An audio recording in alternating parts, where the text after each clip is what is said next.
You're listening to SM Media, the #1 place for exclusive content.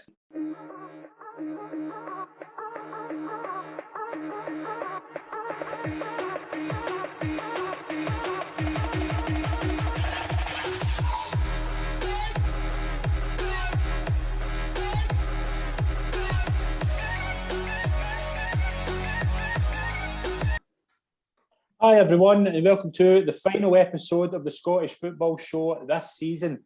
I'm Scott McPike, delighted to be your host as always. Got a very busy show lined up here this week, so we've brought in an all-star panel. First of all, new dad, Mark Shankland, is back. How are we? How's your week been? It's been pretty eventful. I've had quieter weeks, put it that way. It started very quiet at the start of the week. We didn't know when this boy was going to appear, but thankfully, in the early hours of Wednesday morning, he made an appearance, and the week's been hectic after that, put it that way. I thought about this show being hectic, my week has been hectic, so I'll fit in perfectly here. Brilliant. Charlie Richmond's back on the show. Charlie, how are we? Very well. Scott, thanks again. Not a problem at all. We've got a very special guest in this week's show. We're joined by Kyle Gunn. Kyle, it's a pleasure to welcome you on to the show. Thanks for coming on. Thank you, Scott. How are you? Brilliant. How are you? Not bad, thanks, mate. Brilliant. Let's get straight into it. Obviously, it's been an eventful week, not just for Shankers, for the full of Scottish football, I think. But let's just get right into the start of the first subject. Friday morning, we were told, a few guys in the media, and I don't even call myself somebody in the media, but I did get a wee text saying Eddie Howe to Celtic is off and there could potentially be a change in direction. The change in direction looks to be former Australian national team manager Ange Postegoclou. He could be announced during the week. It's just been a hectic couple of days. Shankers, what's your thoughts on this whole situation? Surprised, very surprised, because I think we all knew Eddie Howe was all but done. We've spoken on here a few times just about the length of the process that it took to get him in, which was the only thing that was putting doubts in our mind. Was he going to be appointed? And I don't think the length was anything to do with it. I think it was probably all but done, apart from then a few conversations took place about backroom staff and whatever, and then the deal was off. And that's how it just shows you that's how quick things can happen in football. Just one or two conversations, and then boom, deal's on. Next thing, it's off. So it just shows you. But it's not, put it this way, it's not the situation that supporters of Celtic or probably the board were thinking they were going to be in. 1 minute appointing the man that they thought, and the man that was their #1 target, and then the next thing, the deal's off and they're on to the next target. I'm not saying the new manager that's looking to be in place, I can't see his name, I'll not even try and say it, I don't want to make a fool of myself, but the new manager that's going to be in place, he must have been some sort of target. They must have had them lined up in case something like this happened, because it's not as if they've went back to the drawing board. They've got a new manager and they've got the ball rolling quite quickly. I just hope, speaking from a neutral point of view, I hope that the board just dived in and done one just for the sake of pleasing the supporters and getting a deal over the line. Surely they would have done their research and everything, which I'm sure a club the size of Celtic will have done. So, as you said, it's looking to be appointed during the week, but he's got a big job in his hands, and if he doesn't get off to a flyer or get some good names in the transfer window, then he could run under pressure, and the supporters were on his case straight away, which will always happen at a club the size of Celtic. So interesting to see what happens in the next few weeks anyway. Definitely. Charlie, obviously you were in the same opinion as me for the past few weeks that this deal was done. It was just a matter of time of when it would be announced. Friday afternoon, when we all get the news that this was not taking place, first of all, what was your reaction and what's been your thoughts ever since? On the reaction side of it, then it was obviously something to do with the backroom staff that Eddie Howe was going to bring in. Again, as I've said before, Scott, I'm led to believe the Eddie Howe deal was done and dusted, and there was an add-on, if you want, to say that I need A, B, C and D. And it looks as if B through employment law, has not been able to upkeep his end of the bargain, and therefore the whole thing has clattered to the ground. What it does look is it very much looks as if Celtic will need to go back to the drawing board, and Celtic supporters there will be thinking, are we going down the Ronnie Dyler avenue again? Are we just bringing this guy in for 1 season or 2 seasons in order so that we can get maybe the second choice person that we want in that time? It doesn't look very professional in that aspect. And sometimes as well, that communicating to the fans something of interest in the right direction could be something that Celtic PR department could look at learning. It's just another PR disaster on top of a season full of PR disasters. Kyle, what was your thoughts on it? Like all of you have said already, I thought the game was more or less good. I thought it was going to be an you said Friday morning, we all figured it was off. I was more confused about the statement that Celtic Aye. put out I agree with that. because Celtic said it wasn't their fault. It wasn't Eddie Howe's fault. Yes, it was fault, was it? Aye. The game wasn't happening, and we've got an alternative target, which you don't really want to see because you want a guy to come in here and do well, and that put pressure on him before he even arrives. Aye. Yeah, definitely. Let's talk a wee bit about Ange Postegoclou. I've got a bit of a kind of description about him here. Born in Athens, but is Australian international. Had a playing career with South Melbourne. Played 4 times for his country before moving into management. He moved into management in 1996 with South Melbourne, where he spent 4 years. He then spent 7 years in the Australian youth system, where he managed under 17s and under 20s. 2008 was his only time he's managed in European football. We managed in his place of birth, Greece. He managed a team called Panelist, which only lasted about 6 months before going to Brisbane Roar, where he moved to Brisbane Roar and spent 3 years there, where he won an A-League in 2011. Moved to Melbourne Victory, where he spent a year before taking charge of the national team. Qualified for 2 World Cups in 2014 and 2018 and won the 2015 Asian Cup before leaving in 2018 to take over at Yokohama F Marinos, where he has won a J-League last year. We don't know much about him, so we don't know enough about him to say basically what he's going to be, what kind of football he's going to play. So I've spoke to a couple of people in Australia who have basically said this guy potentially can play some really attacking football. He's got a kind of no-nonsense kind of personality about him, so he's not going to take prisoners. The problem I've got with it, and I don't know how you feel about it, the problem I've got with it is we don't know enough about him. We don't know what his mentality is with European players. We don't know what he's going to be like with... We spoke about this with Eddie Howe as well. We didn't know how Eddie Howe was going to adapt to kind of this type of pressure, the old firm in Scottish football. This guy's he's managed once in Europe for 6 months. I'm not saying it's not a bad appointment. I think it's one of these appointments where I don't think the Celtic fans will take to it the way they would take to Eddie Howe because of the unknown. I think that's the big thing with me. It's an unknown appointment, whereas the likes of Eddie Howe, he's obviously got the track record of Bournemouth. He's well known to the support. They know what kind of job he's done. Mm-hmm. Do you think, Charlie, the Celtic fans are going to be excited about this or kind of confused that this is the kind of option they're kind of going for? I think they'll be sitting there confused.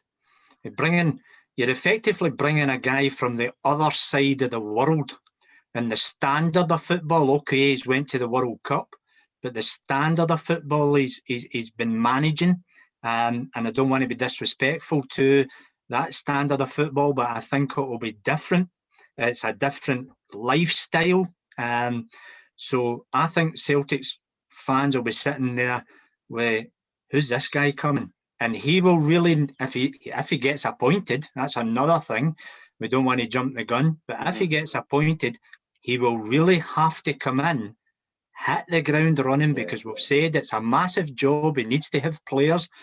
So probably ex-Celtic player Scott McDonald will be able to fill us in with a background, and also what type of players are going to bring over? What the standard of player you're going to come in to try and play with Celtic at this delicate time that Celtic are in? And that's what I kind of said, kind of offer to you as well, Charlie. Like, you've got Eddie Howe, and we know Eddie Howe would probably been able to attract a really kind of high level of player in England with his connections to Bournemouth and things like that. Whether it's loan deals or things like that, we don't know. Yes. Yeah. This Postegoclou, and you're saying about the standard of football, is he going to, Shankers, is he going to have that same impact of being able to bring in the kind of similar level of player? But let's face it, a lot of Celtic fans thought this deal was done. A lot of Celtic fans were thinking, who's Eddie Howe going to bring in? How many Bournemouth players is he going to bring in? Who's he going to bring in for his contacts down south? It's a big kind of difference. I'm not saying this guy might have amazing connections in the Asia and the Middle East and things like that. We don't know, but it's a big difference for what we thought this time last week. I've got to agree. I think if Eddie Howe's in, I think just both managing in England and the Championship or even League One or the Premier League, you'll have a wide range of players. So maybe they can bring them to Bournemouth. Maybe they were already playing with Bournemouth. He was at Burnley as well.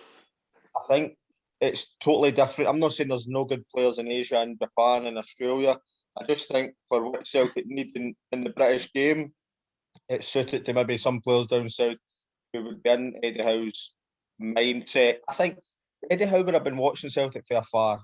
He would have probably knew 2 or 3 players that he was going to bring in already, and maybe even go as far as having deals in place ready to go through. Yeah. Because he was so certain that he probably, see the position that he was put in with, say, getting the background stuff, he probably thought that'll happen. Like, I'll get that and it'll be okay because they're wanting me in, and then all of a sudden they're no, and they're flipping to this the guy, the ex-Australian manager. It is totally different. It's no as if they went, right, we're not getting Eddie Howe, we'll go with another manager who was down south, and it's Eddie Howe's maybe a better manager, but the contacts and the players and the scouting and stuff are maybe around about the same, but it's almost one end of the scale to the other. Like, they're 2 complete opposite managers, totally different managing careers. One's managed internationally. His last club was a team in Japan and stuff like that.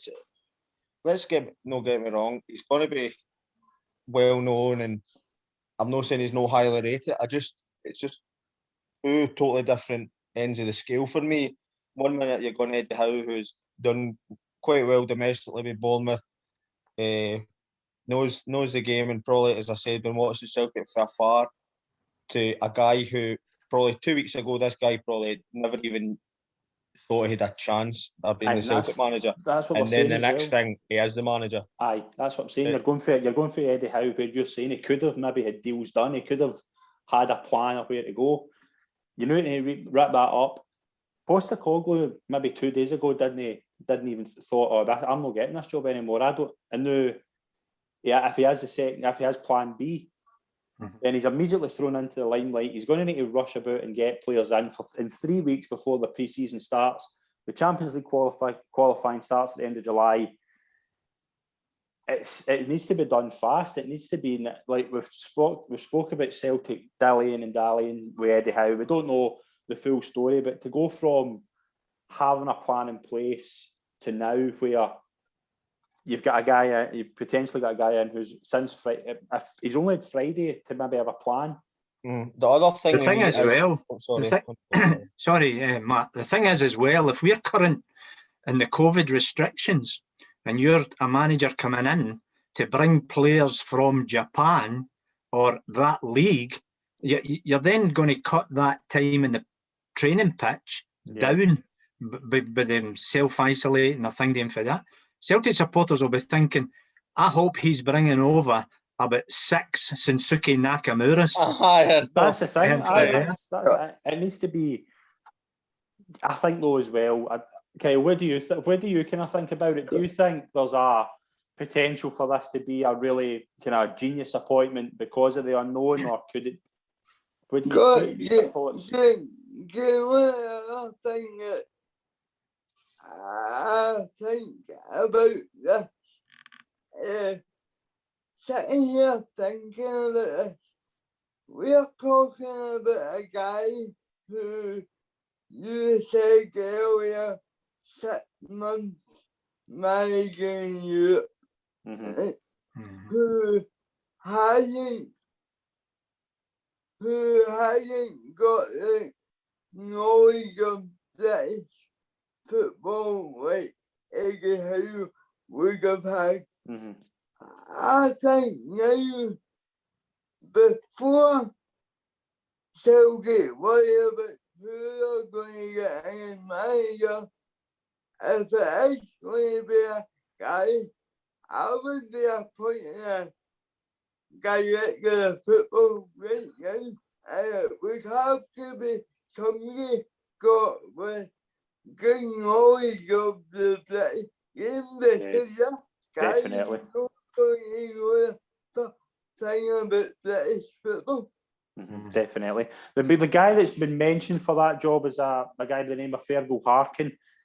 Thursday night, I've heard this, and I'm not saying this is concrete, but Thursday night I heard that Fergal Harkin and Eddie Howe had met. Right? So Fergal Harkin, if that's true, and I'm not saying it is true, that's just what I've heard.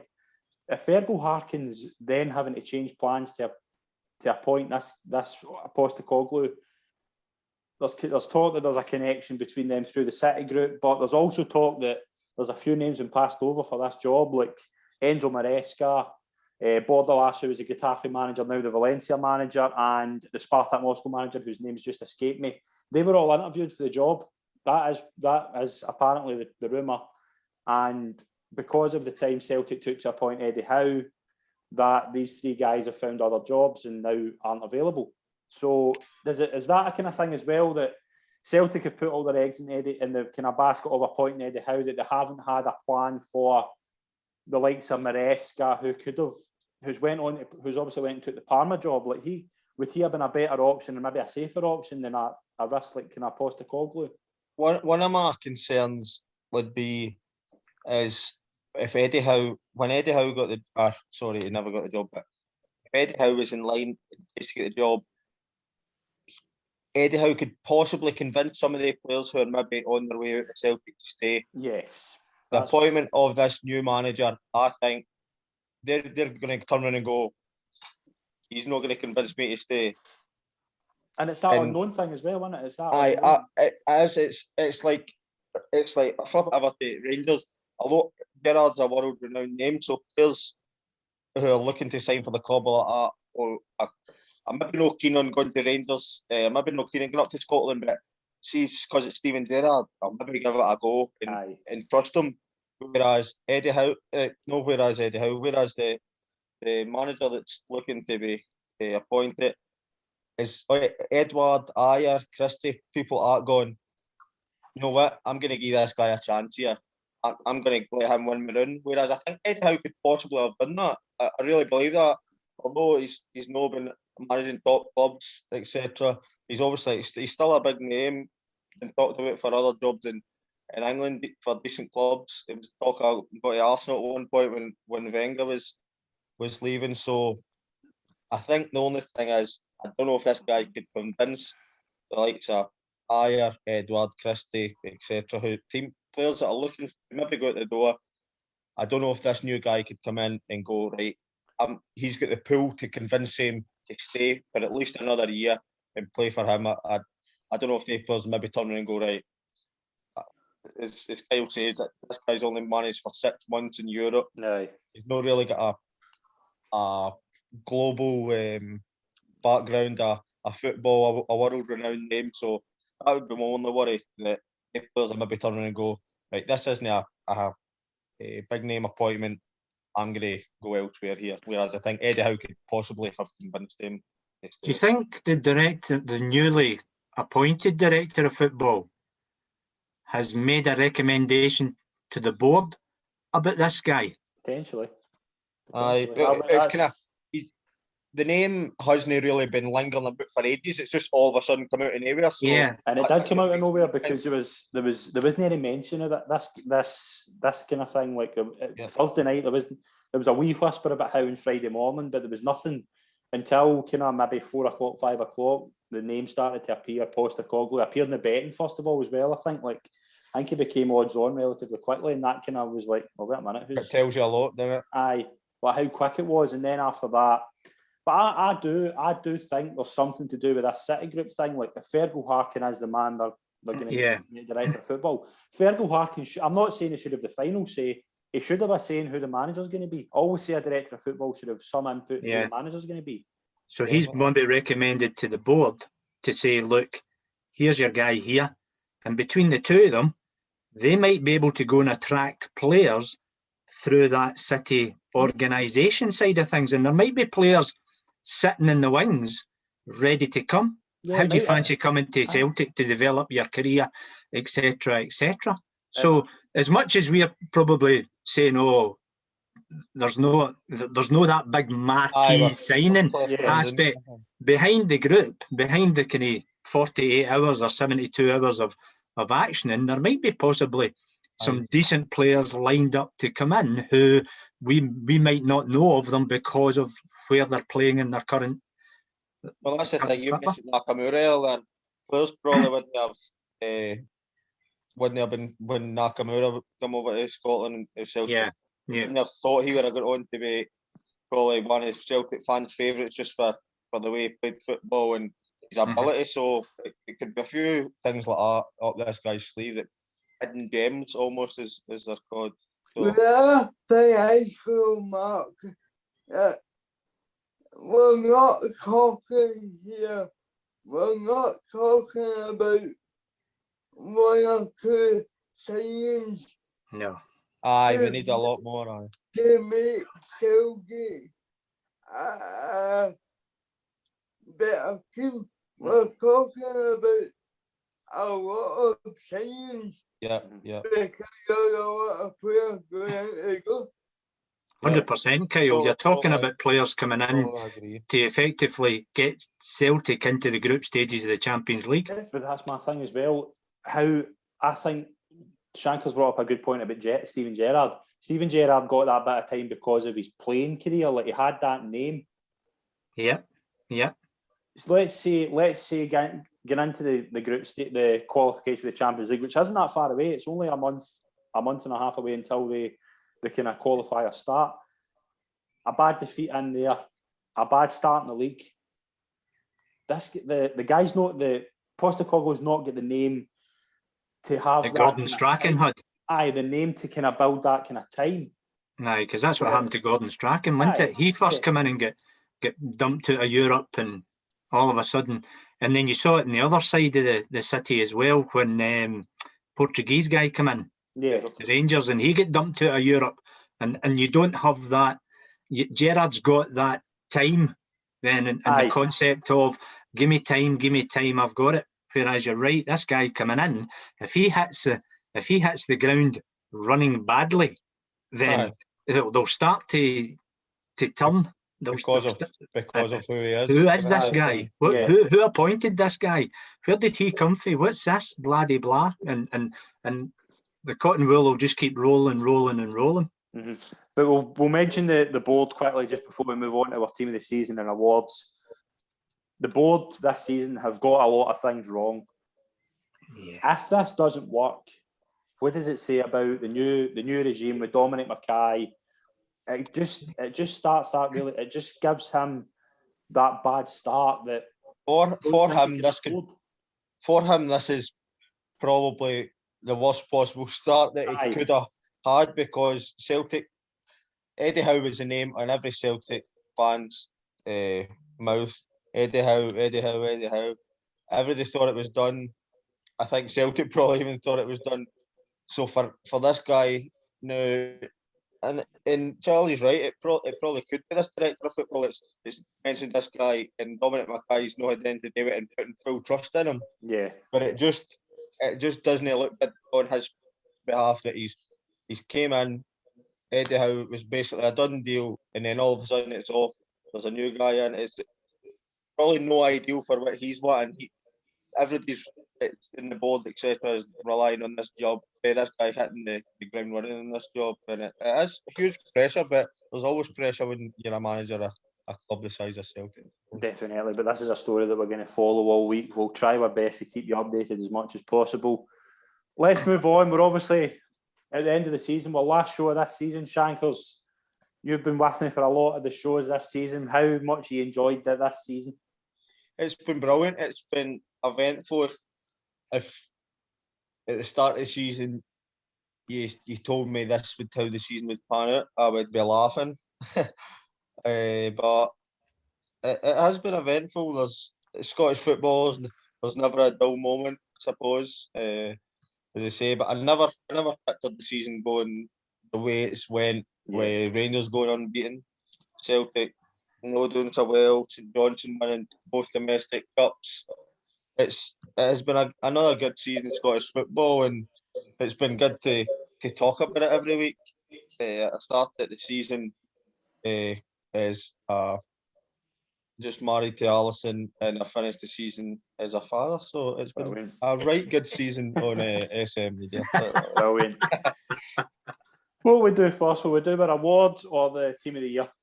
I would go team of the year. We'll go team of the year. We're all good with that. We're all good to start. Right, we'll go through that. We'll go around the panel before we get started. What formation are we going with? I'm going for a 4-3-3. Kyle, what you got? I went 4-3-3. 4-3-3, brilliant. Charlie, what we got? I'm old-fashioned. 4-4-2. Yeah. Tucker. Way a centre forward. Shankers, you're about the least old-fashioned guy on this show. I'm going a 4-3-3 as well. Brilliant. Right, we'll start with our goalkeeper. I would say it's unanimous. It'd be all in agreement. Alan McGregor. Yeah. Brilliant. Shankers, what is it about McGregor that's just this season he's just been outstanding? I think everybody knows how good a keeper he is. Whether we thought he still had this type of season in him at the grand old age of 39, I would have probably said no, but the amount of clean sheets, obviously it helps with the season and the way the back four have played as well, but the amount of clean sheets, he literally is the one who stopped the ball in the net. So 13 goals conceded all season in the league. I'm not saying it'll never be done again, but it's going to be right hard for somebody to emulate that as well. So I think it is unanimous, as you said, that Alan McGregor. I don't think anybody associated with Scottish football or a fan of Scottish football would disagree with that. Couldn't agree more. Couldn't put it better myself. Yeah. Charlie and Kyle, is there anything you want to add on Alan McGregor? Can you go, Charlie, if you want? The only thing I would say this season that, and this might sound, not only is he a shot stopper, but he's actually a goalkeeper. He makes saves, and one of the big things about if you're in the back four, and you know you've got an organiser behind you, and he takes no prisoners when he organises, and that gives you confidence as well. So, yeah, that's what I would add. Kyle, anything you want to add, Alan McGregor? For me, got a two particular saves from me season have been incredible. Obviously, you've got a gift one I thought was incredible, and you've got the one away in Europe. Sparta Prague. Was it Sparta Prague? Sorry. No, it was Royal Antwerp. Antwerp. Antwerp. save away from home in Europe was incredible as well. So I don't think there can be much argument when it comes to goalkeeper this season. Definitely, and he might pop up later because he might appear in he might appear in an award. Right back, another no-brainer, Tavernier. Yes. Yeah. I'm not. He is in mine. I'm not saying it's a no-brainer with the fact he's been involved defensively with the amount of clean sheets and the amount of goals and assists he's chipped in with.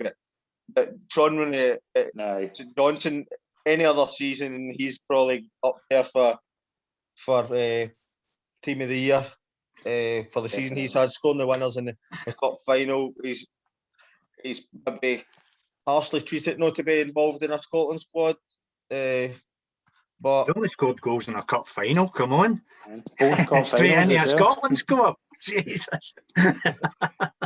but he's any other season than this season, the way Tavernier's played, and Sean Rooney's probably harshly not involved in that. I would agree with you. I just think with Tavernier this season, as you say, just his start, his assists, he's getting goals. He's actually become better defensive. And that's the big thing for me. He's become, because his first couple of seasons he was all over the place, if that's the right thing to say. But now he knows when to go and he knows when to stay and tuck in now as well. And he's becoming a better defensive. And the one thing as well, I think, and I did have a wee doubt about him when he was named captain, but see on the park, he's now a leader. You can see it. You can just see the difference in him. Like, I don't think, I was watching an interview thing, and Al says he's no one of the ones that's going about and pointing faces and shouting this, that, and the next thing. But he has just a presence. It's as if I remember a game earlier on in the season, Celtic played St Johnstone, and they were doing 1-0. Scott Brown come on, and it was as if everybody lifted because he was on the park and ended up going to win. I can feel that with Tav now as well at Rangers. He just sets high standards and demands it. And there's loads of times Rangers have won this season, but they've not played well. And you can imagine them not been happy with it, even though they've won, but just try to set that standard at Rangers. And he probably deserves it out of all the players for over the years, because he didn't have the best of starts. He wasn't great defensively. He was leaking a lot of goals, been at fault for a lot of goals, and he's had a hard time with some supporters. So it's probably pleasing to see that he's turned that around and is probably up there for some of the awards that's involved later on. Definitely another man we might touch on later on. Kyle, left back. Now, this is a tough one because there's two candidates here for me. I've struggled to split them, but I have come down on one. Kyle, who have you got for left back? I went for Doig. Josh Doig, okay. Yeah, snap. You went for Josh Doig as well? Yeah. Right, okay. Kyle, what is it about Josh Doig that's made him in your team? I just think he has been consistent for half the season. To be so young and play so many games this season. And quality of delivery is quite something for a player of his age. Yeah, definitely. I think he's been terrific this season. I've went with Barisic. I just think, and I'm not disrespect. I think Doig has been terrific, but I love Borna Barisic, and I just think this season, look back in some of the games, and I have the last couple of days. I've looked back as much as possible. I think Borna Barisic has just been class this season. Some of his deliveries, particularly. That's the big thing. It's stuck out. Is the deliveries aspect of it. I think he's a world class crosser. I genuinely think that. But he spent a wee bit out injured. Aye, and that's why that's kind of. That's why I put Doig above him, because of the time he spent in the game. But I think Doig will come up to that and proceed by that level. And if he's managed correctly, if he's coached and managed correctly, then you can see the potential in the boy, the young and he's boy. got a manager there who's going to stick by him and give him that opportunity. Yeah. Shankers, who you got? Josh Doig. Josh Doig. So we've got Doig going in as the I'm captain. basing it on he played 5 games fewer than Barisic. Mm-hmm. He's got three less assists than Barisic, but you've got to flip it and say Rangers have got probably 70% possession, 80% possession most of the time. Barisic is going to get into far more attacking positions, and because you've got to expect them to have more assists. They've both got, I think domestically, they've both got 1 goal as well. So I'm basing it on that. Plus, Doig, as Charlie said, Barcy played a few times this year as well. I know he played 33 times domestically, missing 5 games, but I'm going in cups and that as well. And Doig's a standout, and he's definitely involved. No, I think that's totally fair. Definitely me too. I think it's tough. It's because of the season Rangers have had. Other players have got to be in contention. The ones that have started all the time. But I think sometimes you've got to look outside the box and say for the resources and the players that other teams have, and for him to stand out like that, he has to be up there in contention. Yeah, definitely. So Josh Doig goes in at left back. I'll be surprised if he doesn't get a move in the summer, to be honest. I think got to end the point on Doig. I think that he's a bit unfortunate that he got Andy Robertson and Kieran Kearney. Definitely. And for him for years to come for the national team as well. Yeah, definitely. I think he's going to have a terrific career. I think he's. I don't disagree with Josh Doig being in. First centre back position, I think we'll all agree, Connor Goldson. Yeah. Yes. Yeah. Shankers, will come to you. Connor Goldson, what is it this season that's just... Because this season, I think he's been on another level to his previous 2 at Rangers. I think when you look back, the same with Tav, when he first came in. When he first came in for the first couple of years, he struggled. I think he's grew into a leader as well. Although Tav's the captain, when Tav's not playing, Bolton's the captain. I think you can see that at the back.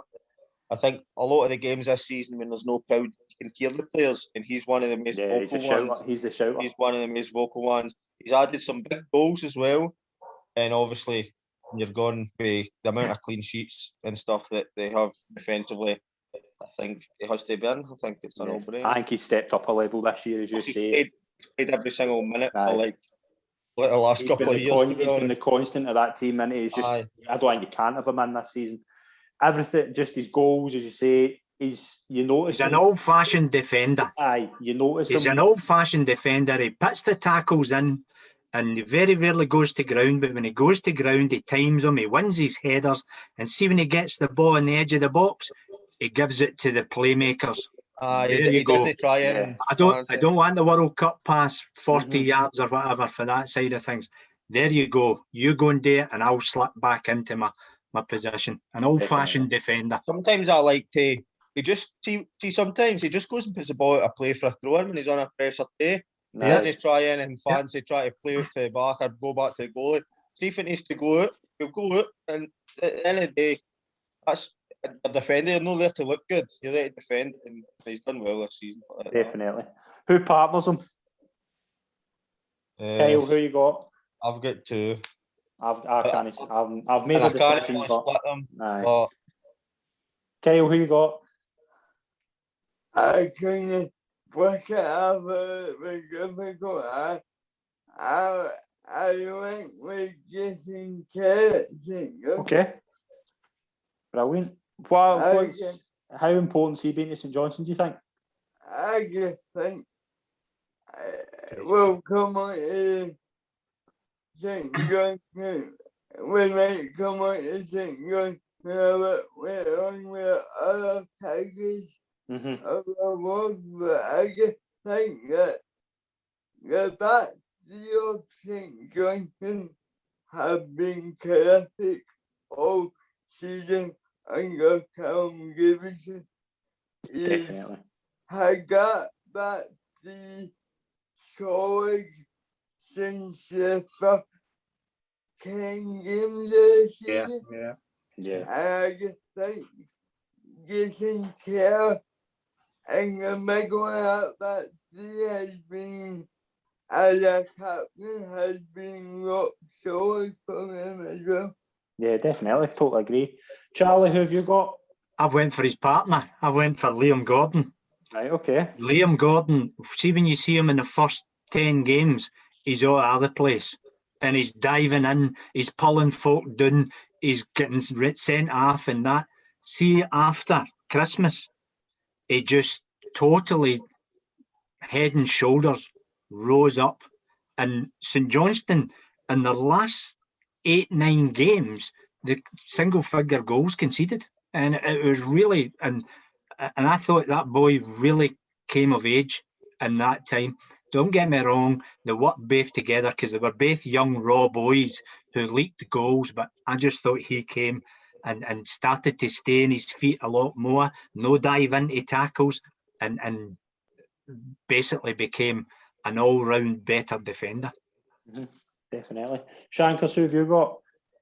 I've got Helander, but I've split him with Ayer. I can't.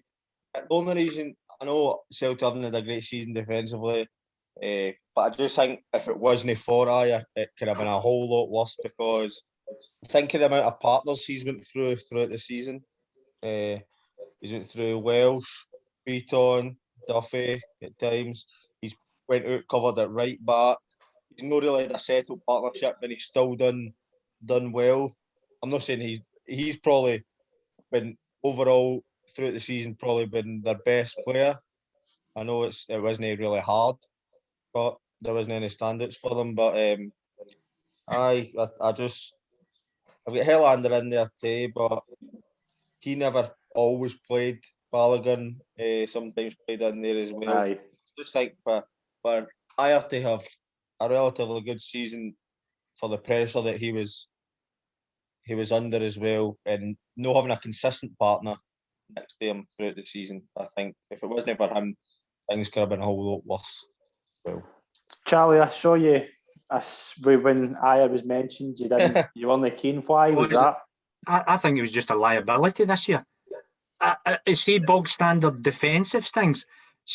Get goal side, ball side. Oh no, we'll play for half side. And see the amount of times, and not just in the Old Firm games, but see the amount of times he was standing there in no man's land, and you're thinking, go and defend. And then he's one of these, as I say, World Cup players who come out for the back and let's try and beat 4 or 5 players and stuff like that. Nah, it didn't fill me with confidence. My pick is Helander. Now, I know he's not played a lot. He's not played as much as likes of Goldson and that, but Helander and Goldson have been the partnership. Helander makes Goldson a better player, I think. I think Goldson stood out when he's been playing with Helander. I think they complement each other well. I think Helander's, as you say, Charlie's made a good point, you don't want a World Cup player. Helander's a proper defender. Just does. I just felt he went down too easy. He needs to toughen up a wee bit. So when he was kind of under pressure and stuff, he always seemed to go to ground trying to get the free kick. I just think I can see that point of view, but I just think at times he's a terrific defender. But I'm going to. It's hard to say, but who are we going with here? We need to get a split team. We've all went for a kind of separate player. I think everybody's got a fair enough point with each one. See, to be honest, Kyle. We've got a greeting baby. I'm sorry. Dad, I've only done 10 keepy uppies. Right, so we've decided we're going to go with Jason Kerr. He's going to complete our team. So we've got a back four of Tavernier, Goldson, Kerr and Doidge. We'll move into midfield. We'll start off with our first position. Stephen Davis is the first name in my team. Are we all in agreement with Stephen Davis? Yeah. Kyle Davis is straight in. Kyle Davis this season obviously has been kind of rocking the midfield for Rangers. What is it about him this season? He's just kind of took his game to another level again. Davis season has been absolutely incredible. When I say that, I don't get me on the pitch.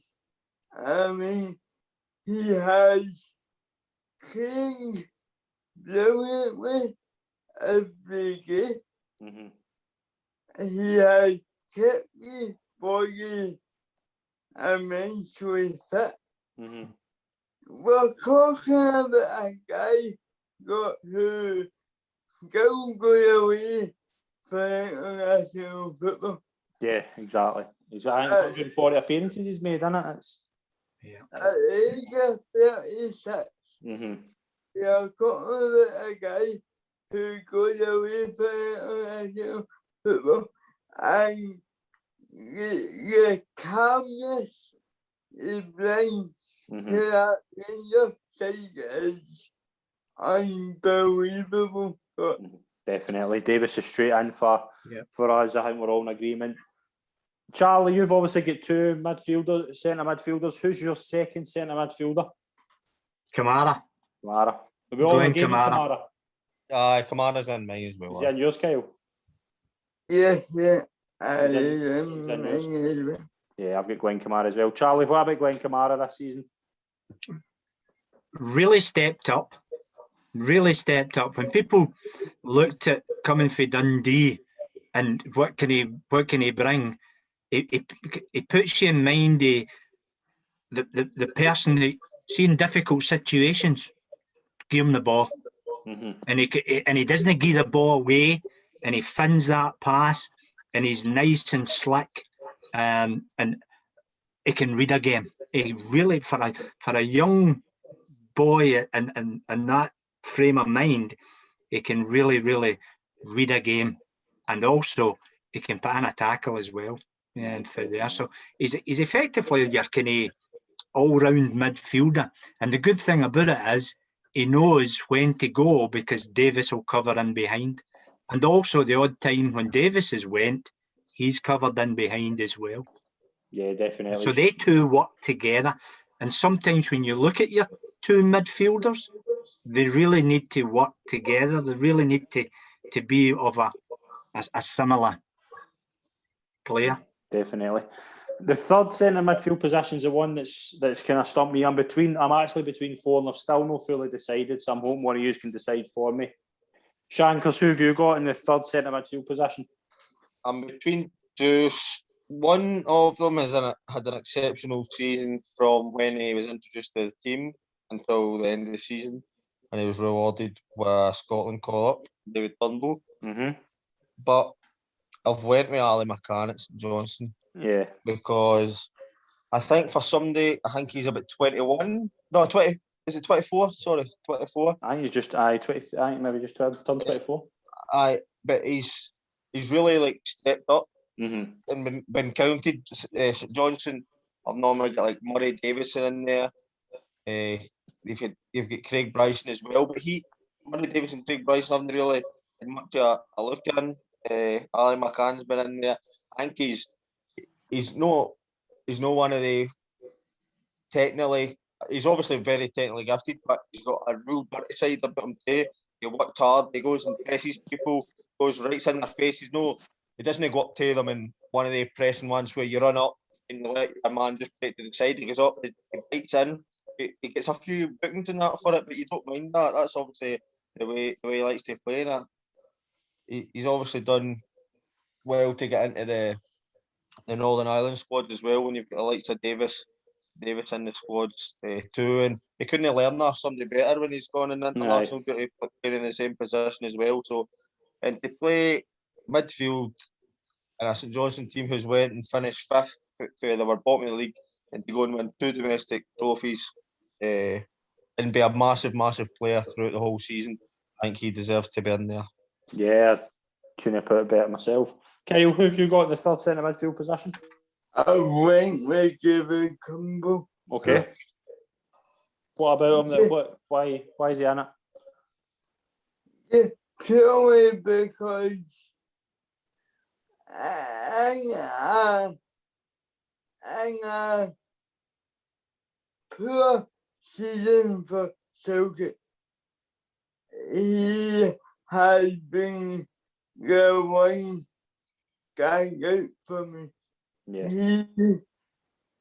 He had over for with the first move to Celtic. With medical and then injury and not getting. He went back to Motherwell. He got his hard graft, played well for Motherwell again, got a move to Celtic. Can't get in the Celtic team much that way, but when he got in, it made it impossible for himself to be dropped from that Celtic. And that takes a lot of mentality as well as the quality of footballer. That's why he's in my team this year. Brilliant. I couldn't agree. I think I couldn't agree more with that. Turnbull, McCann, they're both kind of in my conversation. Lewis Ferguson, I want to give a special mention to. I think he's been again one good sign of a poor Aberdeen team. I think if it wasn't for Lewis Ferguson, there would have even less goals. Yeah, he's another player who's probably going to go on and have a good career, whether it's in Scotland or down south. We don't know, but he's been a really, really good player for Aberdeen. I think he's actually stepped up a gear this season. Joe Aribo as well, another terrific player this season. I think he's stepped up a lot. I think he's adding goals. I think you saw this season. I've said about this Rangers team before this season. I thought creatively, I think they needed a improvement. Joe Aribo stepped up and filled up a lot of that. The only thing that's not an issue, but the only thing with Aribo is he's not really. Although he is a title, a centre midfield player, a lot of the time he's played off the right wide, or the left or in behind the striker. He's played left back a few times. If he played centre mid all season, it would probably be there or thereabouts. It's just, I don't know if I could have stuck him in as a centre mid when a lot of the time, and especially big games away from home, Gerrard plays him out on the wide right. I don't know if he prefers him tracking back and stuff like that to Hadji. Maybe away in Europe a lot of times Aribo was played off the right as well. He's a good ball carrier off the right as well. I really don't know where I prefer him best, whether it's off that right hand side. I think he's got that versatility that he can do. I think in the middle, a game at home in the league against maybe a lesser opposition suits him in the middle getting the ball, but I think a big, tough, physical away game in Europe or Parkhead or something, I think he's suited off the right-hand side. Yeah, definitely. But I'm going to agree with Kyle. I'm going to put David Turnbull in because I do think he's been the best Celtic player this season. I think it was quite bad the fact he didn't get in the team before the Lille game. Since the Lille game, as Kyle said, it's been hard to kick him out. One wee thing about Turnbull is I think obviously he's going to the Euros. He will. Big games, he hasn't been overly. Never turned up in the Scottish Cup final. Yeah. But I think that he will. I think he's again. A lot of players still are kind of raw in that regard. It does take him a while. The Rangers games as well. He never really showed the quality that he's capable of. But one of the things I think about David Turnbull is I think he's one of the players that whether he's playing against a League Two team in the Scottish Cup or he's been against England at Wembley, I think he would still always try and play the same way and do the same thing. I don't think it faces him, and I think that's a good thing and probably a good attribute to have if he's gone up to play with Scotland. So if he gets thrown on at the deep end against England or Croatia or whatever, I think he's got something in the locker that he can change a game. I just think nothing really phases him, and that's a really good attribute to have. Yeah, I think he's going to be the kind of main man in that Celtic midfield going forward. I think he is. He's going to be the man and the kind of main man in there. I think he is. He's got a lot of potential. He's just going to get better and better. But he's been a really big player for Celtic in a poor season. So Turnbull's in for me. Left wing. Are we all in agreement here with Ryan Kent? Yes. I was quite impressed with Ryan Hedges until he got injured. Me too. I thought he was. Me too. I thought he really fired Aberdeen. Really fired them. Scored a few goals as well. But then he really get a bad injury, and I think he's only really coming back into. He picked up maybe the last 3 or 4 games, and he managed to go on the score sheet and stuff like that. If he'd have had a full season, I think he would have been champing it a bit. Yeah, I'd agree with that. I think he did really well before his injury. Shankles, who have you got? See, it's a toss-up between Ryan Kent or playing Nisbet off the left. Right, okay. I think with Nisbet's goals in a Hibs team, as I said before, aren't creating the chances that Rangers are creating. They're not got the ball as much as what Rangers have. Ideally, you could fit them both in, but I think I've got Roof and Morelos as other two up front, so I think they can't be. I don't think there's an argument. In my opinion, I don't think there's an argument for them. So it's between Kent and Nisbet. And I think just as a striker, as a forward-thinking player, goals win you games. And Nisbet's goals this season have probably cemented Hibs in third place and got them to some cup finals as well, although they didn't go and win it. And I think he'll be a highly sought-after man in the summer. I'll be amazed if he's at Hibs. The thing that's probably sealed it to be in my team is he's been rewarded with a Scotland call-up as well. Yeah, other people agree with it. I know his goals and stuff have probably merited him to be in that team rather than the likes of Ali Griffiths or someone like that who hasn't really got the minutes in the UFL. Yeah, I'd agree with that. I think Nisbet's maybe going to pop up in mine later on. But Kyle, Ryan Kent, what made you put Kent in? Kent, it's your number, it's your number that he has got a team that he can have into this year. He got again for me into the seasons at the year, but last year for me, he has been a really consistent performer. I think that as well. I think this year he has stepped up and provided a bit more consistency.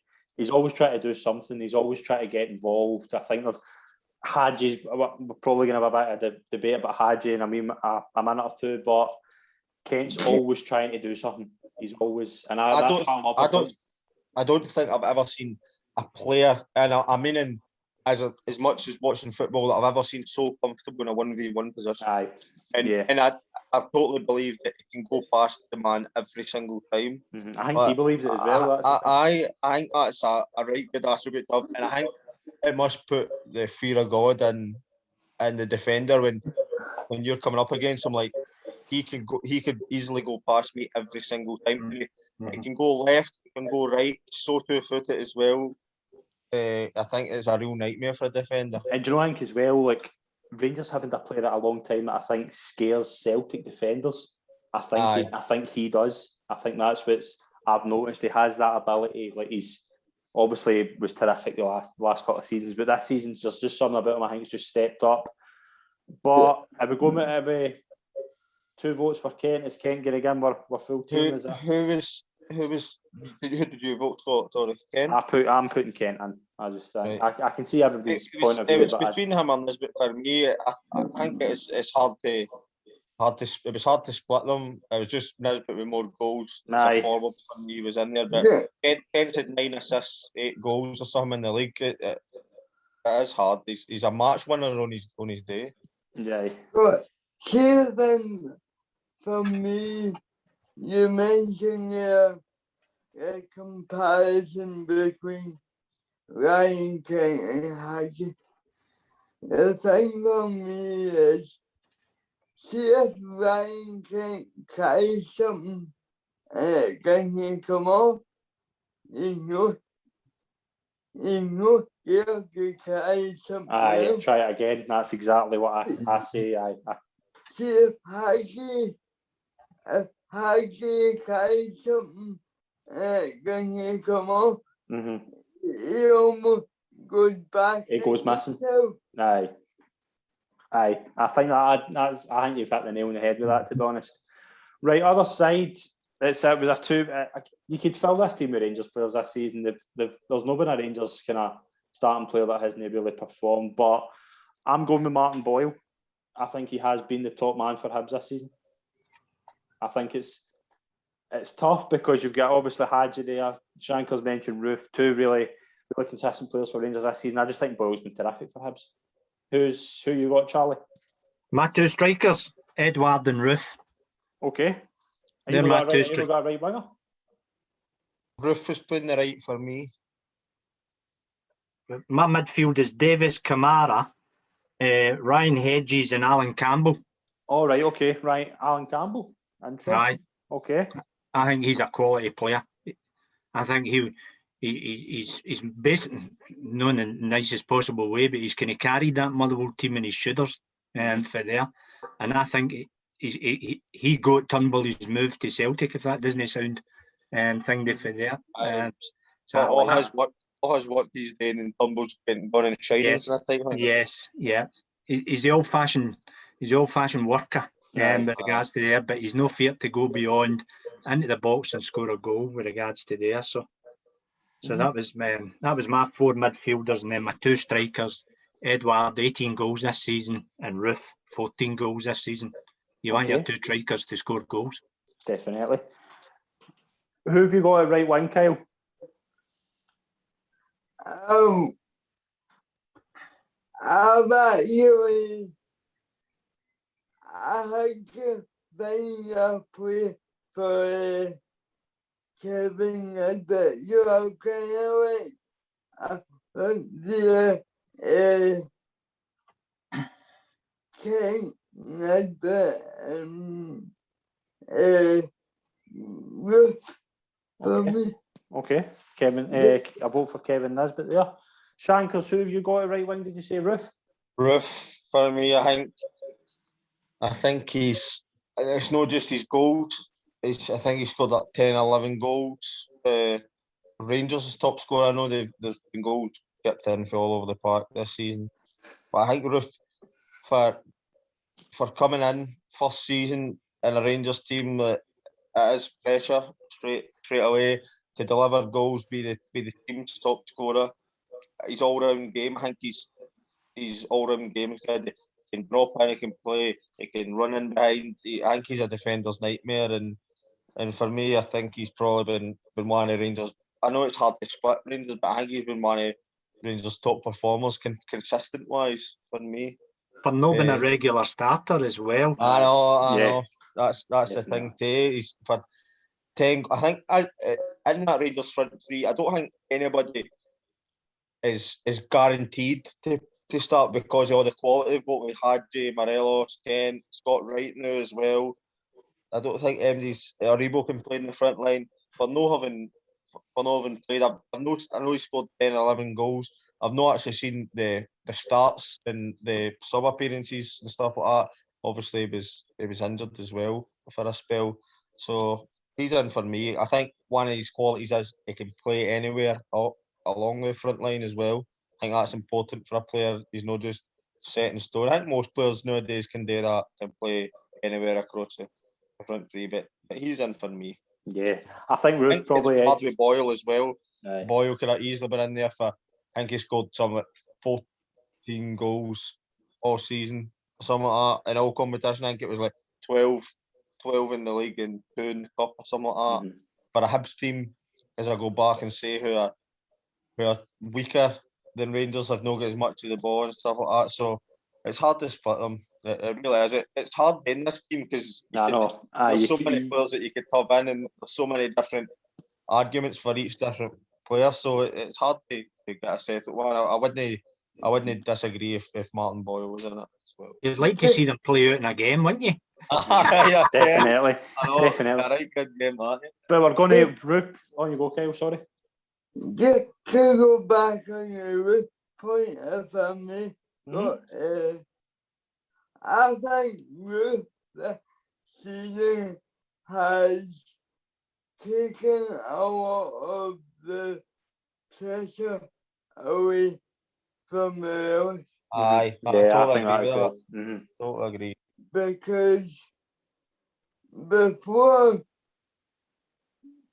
we came into Rangers, Morelos was the number one striker who would always be the one that the Rangers fan would rely on. I think Ruth has helped Morelos kind of share the burden, I feel like, on that one. Yeah, I think that as well. I do think he's been really, really good. I think that the only reason he didn't make mine was just he's kind of been off and on with injuries. I think he's not been kind of a full kind of season, but he's not played a full season. Whereas, but I think Boyle's played every game as well. Aye, he'll be there or thereabouts. Kyle's point is great with the taking pressure off Morelos. Aye, totally. Because Morelos has been asked goals. Morelos has been asked to change it to do a wee different role. Adapt his game by dropping deep and stuff like that. So he was a couple of years ago. If we took Morelos out, Rangers would be the bottom half table team. Yeah. So it is. He has taken the pressure off him. So that point's on. Definitely, but point for Boyle with me as an ex-referee, he's starting to dive too much. He done it in the cup final. Semi I think against. He did do it in the cup final, didn't he? He done it in the cup final. St Johnson as well. He done it, and the thing is, when he went down, he did. In fact, was that cup final against St Johnson? It was in the semi. He got down, and when they just walk up and walk away, that Ken themselves have done it. They didn't even challenge it at all. It must be. See, for a referee, it must be murder, because I'm not saying they're going to get caught, but there is going to be a time where, if he's going down like that, there is going to be a time where one of the referees is going to get caught, and the angle they're looking at and whatever, it is going to look as if there's contact there. 100%, Mark. If you get that reputation about yourself, then it can make the referee's decision easier, because he's going to have that doubt. He's dived 4 times before, so that could be another one. And he's also going to lose out in that stone wall penalty. He's at well, then, no, pal, you've been doing far too often. Nothing to do with your pace. You just stood there and dived. Charlie, can I as a former referee, guys that play in a referee, if that player has been given more given season, you need to call it as an individual case of the thing. Yeah, you've got to look at the incident as it happens. But a great thing is when you're in the dressing room checking players' equipment. Now, professional players will have nothing wrong with their equipment. They'll not be missing studs and things like that. So when you go and check his studs, you just look him in the eye and say, I hope you're not diving today, pal. And that plants the seed in his head that you know. But you've got to judge the incident as it happens. Yeah, definitely. We'll move on to a final position striker before we get into our awards. I'm going with Kevin Nisbet. It was a toss-up because you could have had 3 here. You could have had Edouard for his goals, but I think his performances haven't. Edouard could have been so much better this season. Yes. I think there's probably more to be revealed about that, but at times Edouard's unplayable, but I just haven't seen enough of it. But as you say, he's a top goal scorer. Morelos, first half of the season, they wouldn't have made this team, but his second half of the season, I think he massively stepped up and became a vital part of that Rangers team. But I think Kevin Nisbet has been probably just the standout for me up front. I think he has just his early goals at the start of the season. We know obviously about the move to Birmingham. There was a few weeks where he was kind of... It wasn't threw the dummy out the pram, didn't he? I think so. But he did come back into the team, and he has been important to Hibs in the second half of the season. I think he complements Doidge really well, who also deserves a wee mention for how good he's been this season. But Nisbet, for me, just edges it. Shankles, who have you got? I've got Morelos in just for the fact that the second half of the season, Rangers gone into January, obviously the Old Firm, and then I think Rangers were away Motherwell, Aberdeen and Hibs straight after that. And there was huge pressure. Will Rangers come through? I know there wasn't a January break, but there's been a few blips over the last few years after January. Rangers come through it unscathed. Although he's not went and scored 25, 30 goals, I think Charlie says he's adopted another. He's not adopted another position, but another role in the team. He's dropping deep, linking it up and stuff like that. And he's maybe not been as selfish as what he was before. Sometimes when he didn't score a goal, he looked as if he was going to bust out greeting when he was coming off the park. And that's always a good thing because he's wanting to score them in, but he's bringing other players into the game. And I think just for that other side of the game, he's adapted and brought like Kent and Roof, who went on to score goals, and Aribo and Hadji, etc. I think for him bringing other players into the game and just his all-round game rather than his prolific goal scoring for the second half of the season and he scored some big goals. The goal away to Livingston to win 1-0. There is some big goals he has scored in there, but just for his all-round game in the second half of the season, Morelos is in the team for me. But you're saying against Nisbet, I've got Nisbet in my team playing off the left anyway, so that was probably how Morelos is playing through the middle for me. Right. Charlie, you've obviously said Edouard and Roof. Yeah, Edouard. If you watched him, when the transfer went, every time the transfer window closed, he upped his game. And it was as if, right, I'm playing for the next transfer window, I'm playing for the next transfer window. But ultimately, inside that penalty box, one yard and it's a shot, it's a goal. And sometimes his goals really did dig Celtic out of problems, or get the result, or take it for there. He's still a quality player, and that's what you look for. Edouard's a type of guy who can hang about the edge of the penalty box and get that, and he can, and that's where Roof would go in behind. Edouard would come short, and Roof would go in behind, so that when he spins, he's either got the shot or the ball in. But you want your talisman, you want your top man to be able to ken where the goals are, and I think that's what Edouard's got. How does Celtic replace him if he goes away in the summer, Charlie? Because what he's brought to them over the last few years. I mean, we're talking about the guy who's linked with the job, about his know-how and his knowledge of players and stuff like that. Is they capable of going out and replacing him? Was Eddie Howe even capable of going out and replacing him? Well, that's the thing. On that budget as well. That's the thing about it, because when you look at it, who was the big Celtic scorer before Edouard? Dembele. Yep. So you'll ken better than me, Mark, that you look at your style of play and you look at that player to fit your style of play.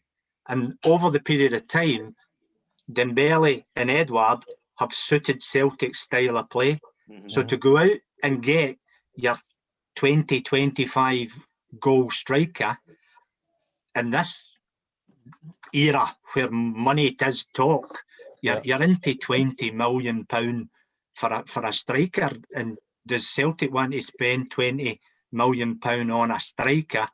But ultimately, they want to get into the Champions League, so you might have to do that. Where do you go? Is Ayeti capable of doing No, that? he's away, isn't he? He's gone to the MLS. He's going away, and there's a couple of other ones that are getting moved out as well. So, who do you get to replace him? The answer to that, Mark, I don't know. But there's nobody filtering through. Is a Kevin Nisbet somebody that he could go and can he go and be Celtic's number 9 for the next few years? No, at this present moment in time. I think you've got. I said the last time I was on the show, you've got to let players develop at that level and find their feet, and then think about moving on to the next level. And we saw that with Nisbet. I'm not getting my move to Birmingham. So the dummy did go at the pram for a couple of weeks until somebody said, "Look, just stick in with it, and we'll go for there, and we'll try and get you." But if you cast your mind back to what was his Dick Advocaat? Dick Advocaat saw all the good strikers in Scotland and bought them up, and says, "Right, so this is how we're going to play with regards to that side." So again, it depends what the new manager at Celtic is going to come in. because we've seen times as well. What was the young boy, the Celtic striker? He was going to be the next thing. They played him out wide left. No, Ralston Johnson. Mikey Johnson. Mikey Johnson. They thought he was going to be the next, but it didn't develop and stuff like that because that didn't suit. He didn't suit Celtic's style of play. Right, definitely. We're hoping to be joined back by Kyle shortly. So Kevin Nisbet probably just makes for team. We'll ask Kyle his opinion when he comes back on. So we're going to just go with our team: McGregor, Tavernier, Goldson, Kerr, Doidge, Kamara, Davis, Turnbull, Roof, Nisbet, Kent. Solid team, innit? It is a good, strong team. You can't really argue with any. There's obviously a couple of players you could go like for like with somebody else, but it's find it hard to argue with that finishing team. Everybody's had a outstanding season for their own reasons in there, so can't really argue it. Definitely. Kyle, who have you got up front in your team of the year? We talk about King, we talk about Ruth. I've went Nisbet as well. I just think I was lucky enough to do a Hibs game last season for the Piglet list. It was back when the main team had came down with COVID. And they played Hibs and Piglet. They had the young Wales and Kevin Nisbet goal that game, but it was a lot more than a goal that game. He's all-round play. He's one cup play with guys, and Boyle was really something that stood out to me that game.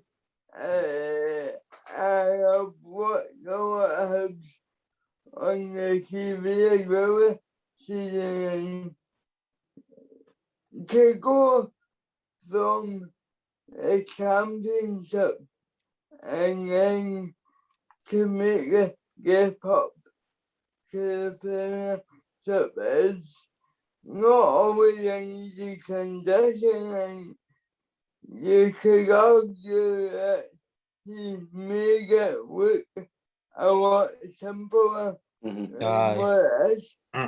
Definitely. Kevin Nisbet rounds off our team, so we're just going to go through our full team that we've all kind of agreed on. McGregor, Tavernier, Goldson, Kerr, Doidge, Kamara, Davis, Turnbull, Roof, Nisbet and Kent. Pretty good team. We've done really well there. We'll move on to our year-end awards. We've got a panel of experts to pick our nominations for us, so we're just going to go through them one at a time. We'll start off with our SPFL Manager of the Year. Now, this is obviously not the Premiership. This is the 3 leagues below. We've settled on 4 nominations. Dick Campbell, John McGlynn, Stuart Petrie and Ray McKinnon. Me and Shankers are going to vote for our best friend, Dick Campbell, aren't we? Dick Campbell, I think it's a hard one, that, because when you're taking into account the 3 leagues, but I've actually got somebody else doing. I'm surprised at that. I've got James McPike doing. Okay. Just I think he didn't stand a chance of winning the league because of how strong Hearts were. I think the only other option they had was going via the playoffs, and to go and do it against, I think Kelly are a right good team, and Kyle will laugh at it, especially. I'm not saying Kelly are a right good team for that league. Like Hamilton, I think would have been an easier game for Dundee. I think they were up against a Kelly team with some very good players. Kyle laugh at it, Chris Buck, Mackenzie, Kelty, all good players. So I think to take them up through the playoffs. Again, Kelly only had to play the 2 games against Dundee. Dundee had to come up against. I think it was Raith Rovers who done really well in the league. I think to beat them first and foremost was very good in itself. And to go and beat Kilmarnock, although Kilmarnock were deflated, Kyle Lafferty, a top player, scored a lot of goals. Probably if it wasn't for him, they would have been straight down. So thanks for James McPike to take Dundee up through the playoffs. I think Kilmarnock were probably favourites for every piece of 2 games. Were probably favourites for that. So I think for him to take them up to the SPFL through the playoffs, I think was warranted. SPFL Manager of the Year. Yeah, he's done a terrific job. I'm going with Dick Campbell. Just any manager with a part-time team that keeps a team in the Championship, I think deserves a lot of credit. Plus the fact he's been on here and he's a legend. He's a character. All four of the nominations we had, James McPake as well, deserve a lot of credit as well. Yeah. Stuart Pearce Straight Montrose, obviously another team who done really well this season considering their budget. Dick Campbell for me. Charlie, who have you got for your SPFL Manager of the Year? I've went for McPake as well because see November, Dundee fans wanted him out. They wanted him out. It wasn't under pressure. They wanted him out. The standard of the football was rubbish. It was shocking. They were bottom. I think they were 7th or something. They were away down. And everybody was calling for them. And then he got the wee couple of results. Then he brought in the boy up front. Oh God. Was it Rangers, went down south, come back up? Cummins. They brought him in and started to kind of fire. Charlie Adams is obviously the Lynch runabout who they work with. He's had a great season. And you're right, the Blue Raith Rovers away in the playoff and they blew Kelly away. I thought that was a fantastic result, not only in the goals, but the performance was unbelievable. So yeah, a lot of credit for somebody who the fans wanted him out, and he's got them into the Premiership. Definitely. Kyle, who have you got for your Manager of the Year in the SPFL? Yeah, it's been like a very we'll take a tough argument here. So I went for James McPake. Okay, so James McPake wins it. I just thought James McPake hadn't got my deal. So to come through the spell that Charlie and Mark have spoken about that season, playing a playoffs again with go again against Kilmarnock, beat Kilmarnock twice, once home and once away. And critically, both of those games got more comfortably than they did. I think he deserves a lot of credit. Definitely. I think James McPake wins it. Obviously 3 votes. His job at Dundee has actually been a great job, actually, considering, as you say, Kilmarnock, beating a Kilmarnock team who were favourites. The core of that team finished up a few years ago as well. Exactly. To say, obviously, they were pure deflated and get into the playoffs in a terrible run of form. But it's always favourable for the SPL team to stay up. Just the playoffs gone in favour with them only playing 2 games and Dundee having to come through a few. So James McPake wins that. We'll move on to our SWPL Player of the Year. The 4 nominees we had were Zoe Ness, Kirsty Howitt, Donna Patterson and Natalie Ross. Charlie, I'm going to come to you first with this one. Who's your SWPL Player of the Year? There's a few that you could rattle off of there, but from the nominations... This is the hardest one. Yeah, from the nominations, I think and probably this is I'll apologise the next time I see to Kirsty, but Kirsty was a goal scorer, and when she started, she really started banging in the goals, coming Glasgow City and then moving to Rangers.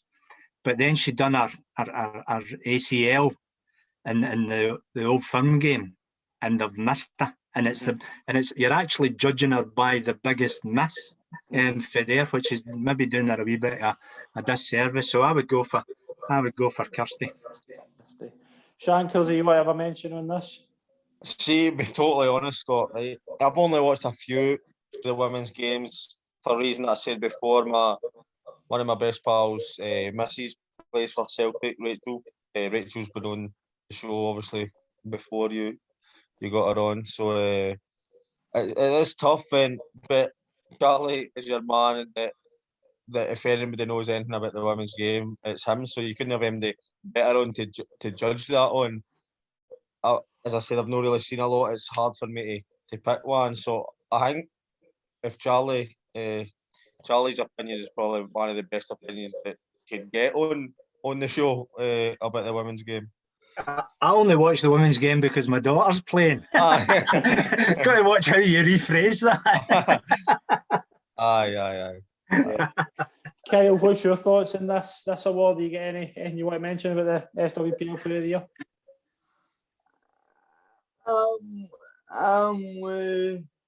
I'm with Mark, and I've only seen a couple of games this season, so Carl probably a bit and for that one, but what I would say not on Player of the Year for the women's week, but what I would say I got the BBC and now gotten to show highlights. Yeah, definitely.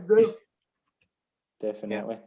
The women's game. The women's game is starting to move forward in the right directions. Absolutely. Obviously, in the back of the World Cup, massively disappointing that we didn't get to this Euros for there. So hopefully that the girls and again, we talk about the Celtic job. There's the women's national team without a manager for nigh on 5 months now. Mm-hmm. For there. Definitely. Zoe Ness won the fans' vote, so I think Kirsty Howard and Zoe Ness were probably neck and neck, but we're going to give it to Kirsty Howard.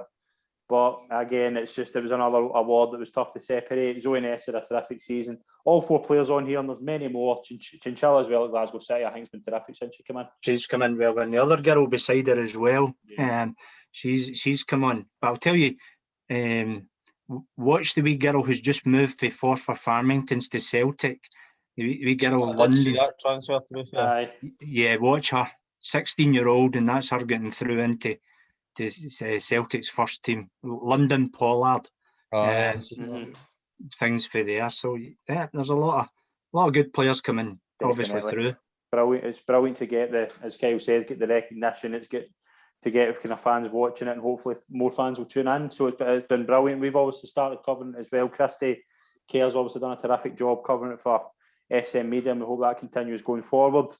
League 2 Player of the Year, there's 4 nominees here. David Gall at Queen's Park, Andy Ryan, Craig Thompson and Darryl Duffy. Kyle, who you got in this? Went with Andy Ryan. Okay. Because I partially because I know him quite well myself, and I only played something like 20 games this season, and he's in a couple figures, which from 20 games I think it's 21 or 22 games with 11 goals, which I don't think you can underestimate how good a song that is when you've only played 22 games. Definitely. He's been terrific as well. But I'm going with Darryl Duffy. I think Darryl Duffy's been brilliant for Stranraer. Obviously, we know his record. He's been a terrific career. Obviously, played down south, played in India, obviously done terrific at Falkirk. I think he's went to Stranraer and basically was the reason Stranraer get into the playoffs. To be honest, his goals made them a far better team. We've had Stevie Farrell on, we've had Darryl on the show. Everybody at Stranraer raves about just how important he's been to Stranraer. He gets my vote. Charlie, who have you got? I'm the same with Kyle. I've went for the boy Ryan. Every player in that lower league's got to be applauded. Start, stop, start, stop, start, stop. Yep. And to get the return that he got, and that side of things, I've just tipped a wink to him. Brilliant. Shankers, who you got? I went with Darryl Duffy as well. Just, I think at the grand old age of 37, to still get out of your bed every day and still have that drive to play. It's still at a professional level. A lot of even players younger than him drop down and play at maybe the level I'm playing at, or even below for whatever reason. But to still try and play at the best level you can at his age, and as Charlie says, stop, start, stop, start. 37, ideally you need to keep playing and playing and playing. Wally that you've had on the show that plays with us, he always says he finds it difficult if you're stop start. Maybe he would prefer playing all the time at that age. I know some managers try and rest players for like at that age for other games, but he finds it better when you're constantly playing, as your body's just stating it's ticking over. So I think that'll probably be what Darryl Duffy's like as well. And as you said, his goals for Stranraer were vital this season, and I wouldn't be surprised if Stevie You Farrell... see him at Dumbarton next season. Aye, that's exactly what I was going to say. I wouldn't be surprised if Stevie Farrell takes him to Dumbarton with him as well and tries to get a year at him up there. That's exactly what I was going to say. Obviously, we're split 2 votes each, and Darryl Duffy won the fans' votes. I think we have to give it to Darryl Duffy. Right. League One Player of the Year, the 4 nominees we had were Mitchell Megginson, Joe Cardle, Graham Webster and Thomas Robert. Joe Cardle won the fans' vote, so I'm going to vote for Joe Cardle as well. I think he's been terrific. Obviously, Partick Thistle won the league. I think he's been their main man. Ian McCall raves about him as well, says he's been basically the driving force of that team. Charlie, who have you got in League One Player of the Year?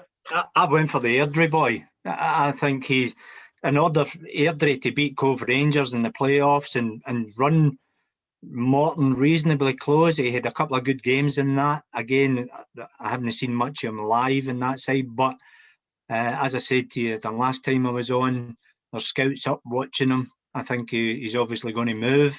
Where he moves, I don't know. He maybe even move to Celtic if the new manager's seen him.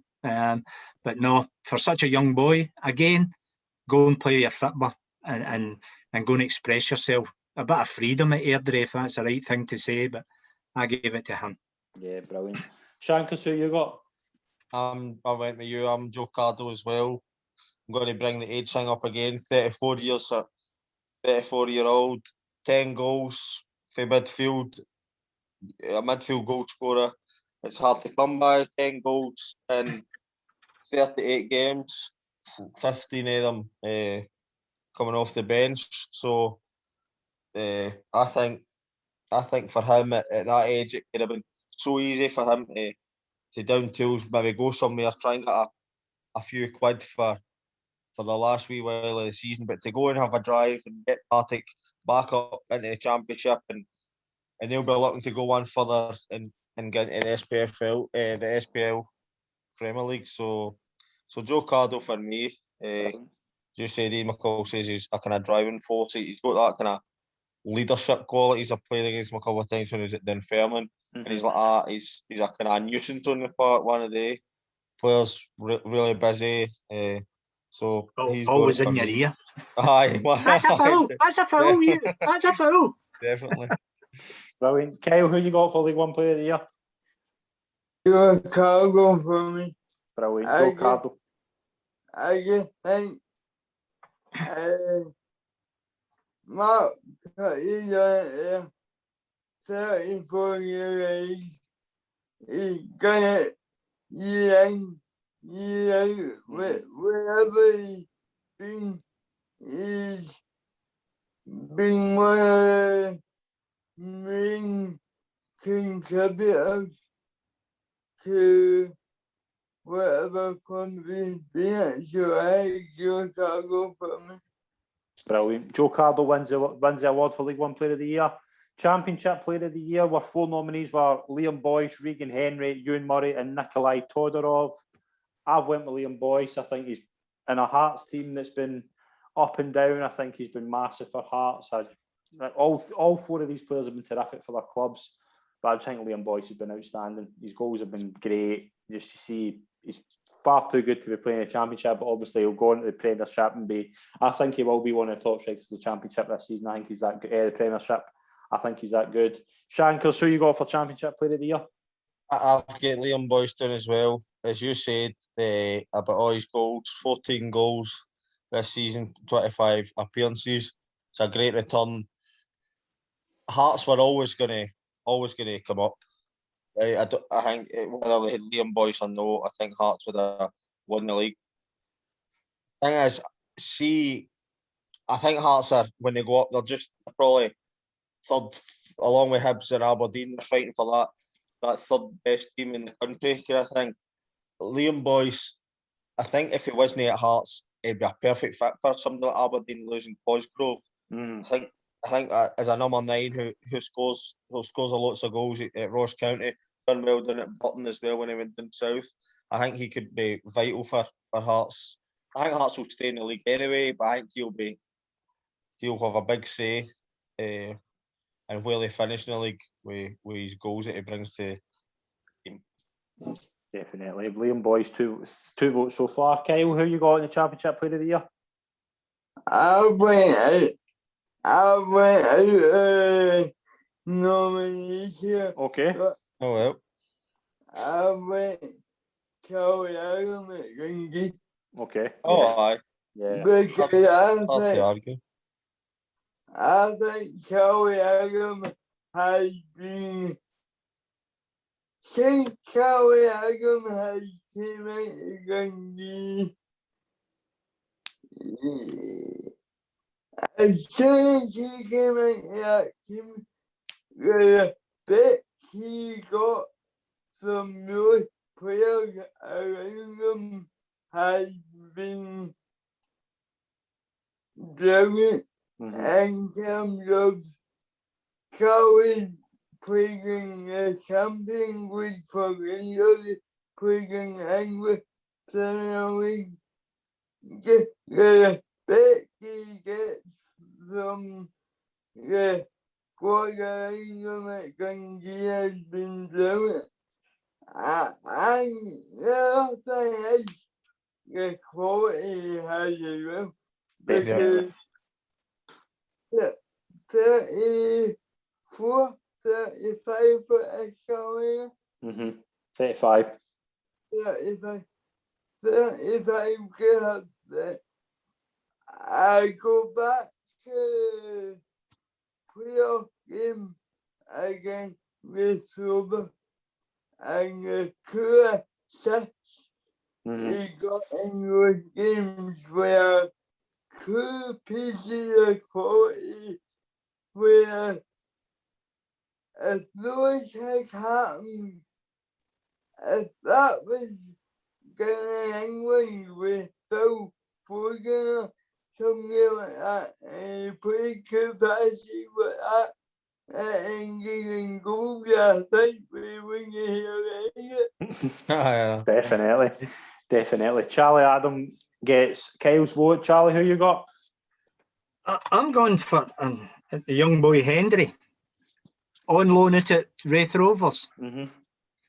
Now, guys, I would expect Liam Boyce to batter in goals, and I would expect Charlie Adams to run the show. But see, for a boy, guys, Mark, you'll ken better than me. See if you're going on loan to another club and you're trying to fit in there.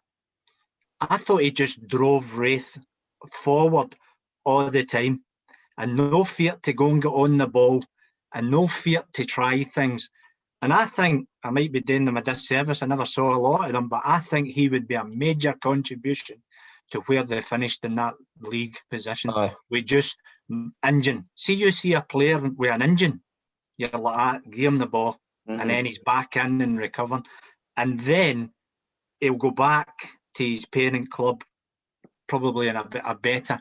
So the learning process that he's probably picked up in the season has been beneficial, not only to playing on the park, but off the park as well. I've played against him a few times when we were younger, and he's always one of them. He's left-footed, like totally technically gifted.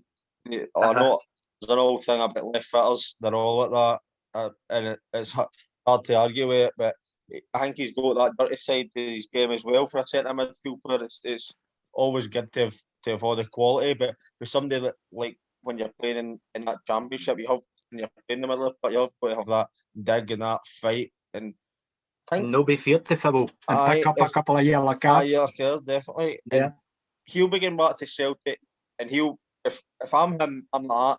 Either give me a chance or you let me go somewhere else, because he's too good to be going out on loan somewhere next year again. Like, I think he's getting to that age now where he's had this good a season that he needs to go get a club, either be settled in the Celtic team, which I don't think he will, because he turned on Christie and McGregor and the like. So I think his best option is maybe to go and try and find a team, and whether it's a Hearts or an Aberdeen or a Hibs or something like that, because there will be teams sniffing about him, because they think they could maybe get him for good money, because he's kind of doing the pecking order at Celtic.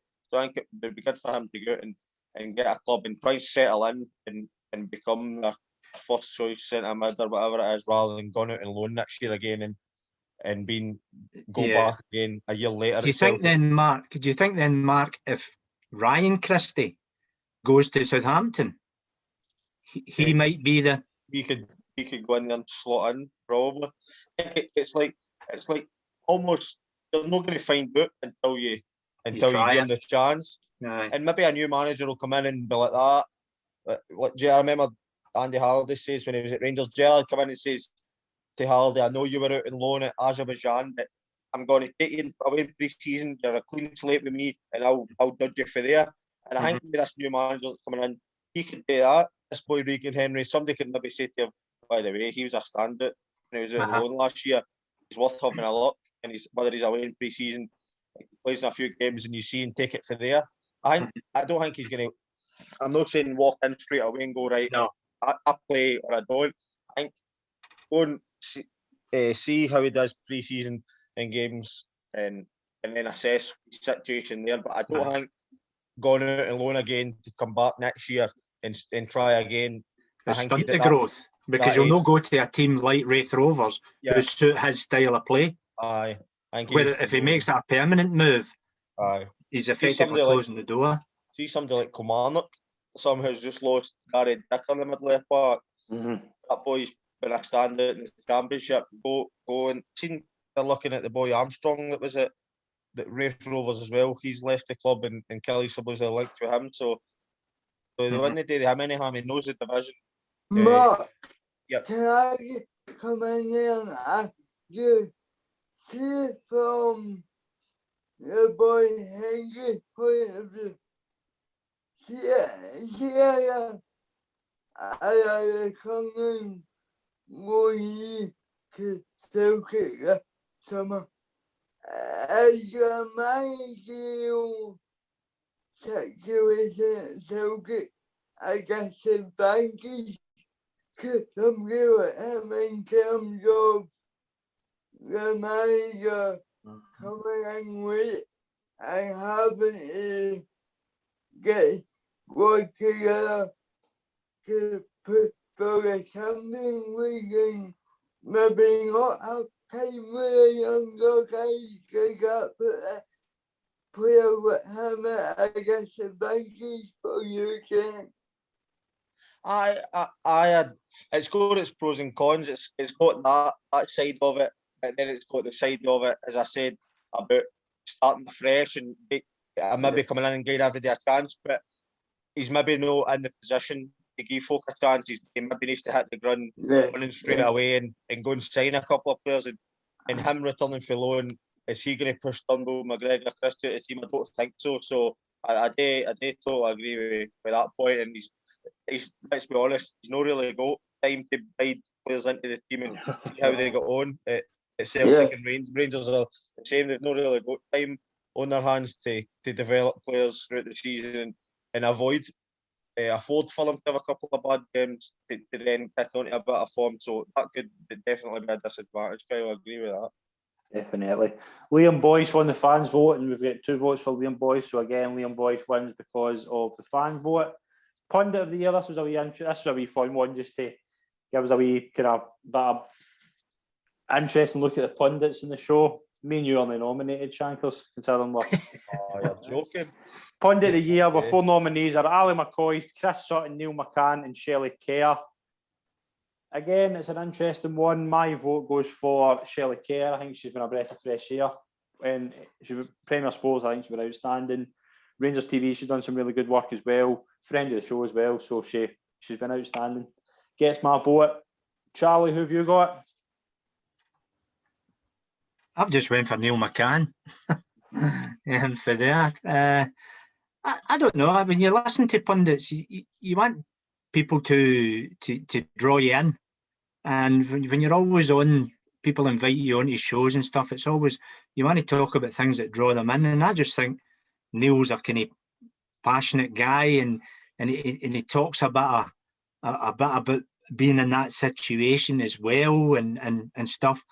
Then he moved into his managerial at Inverness. And That's done a really good job at Inverness as well. He done it, yeah, because he done the things he spoke about. And being on the Friday night championship programme, seeing the teams, he would get a wee insight with regards to that setup. So I just went for Neil. Neil. Shankers, who you got? Chris Boyd. Chris Boyd. Okay. See, the only reason, this might sound petty, right?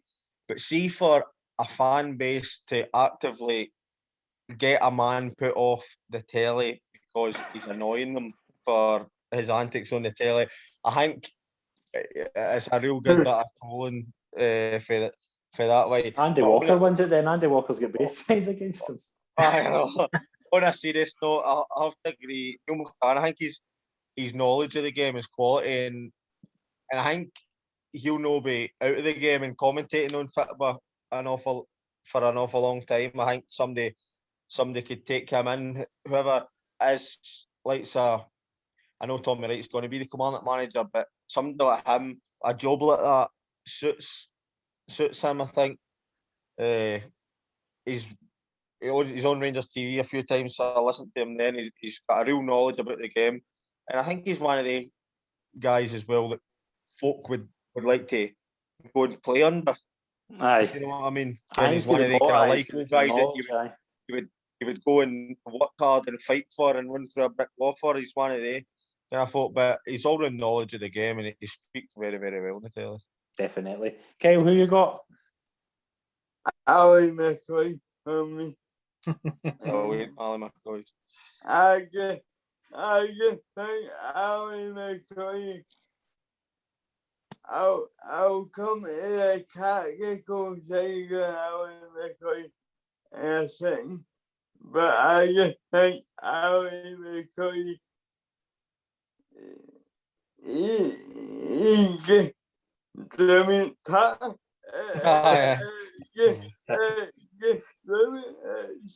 He's to heard him in the dugouts, Kyle.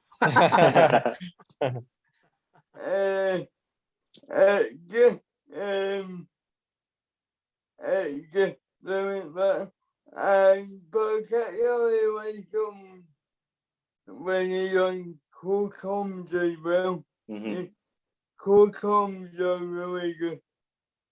Definitely. I think he's been brilliant. McCoy's can't wait to listen to him in the Euros as well, because he was brilliant. The World Cup with John Champion. John Champion, they two are brilliant together. And it's not just a Scottish bias. There's loads of people online, Facebook, Twitter. I've listened to they two. They got a good reputation at the last World Cup, I think it was. So I think he's even good with what a weekend got.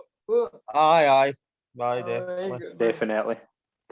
But brilliant. Neil McCann probably wins it just for the 2 votes. So Neil McCann wins that one. Goal of the season. This was a one I didn't put any nominations down. I'm just going to ask everybody for their goal of the season.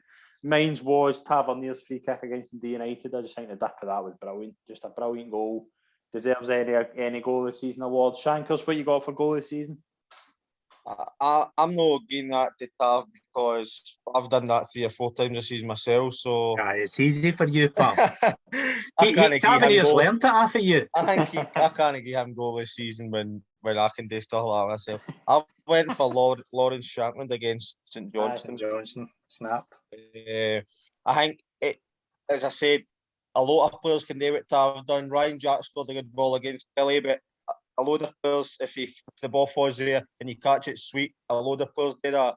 But it takes a right special, intelligent player to score a goal like Lawrence Shankland did. Receive the ball in the halfway line and have the vision to look up, see a goalie off his line and have the courage in the first place to try it. I don't know if you watched the Kelly game that night. Charlie Adams tried it really far and James McPike went absolutely mental at him. And you've seen them having a wee to and fro back to each other. And Charlie Adams done it quite a few times as well. But I think it just takes a wee bit of quality and imagination as well, plus courage to go and try that. And it was against Zander Clark, who's had an exceptional season himself. So for me, Lawrence Shankland is got my goal of the season. Brilliant. Kyle, who you got for goal of the season?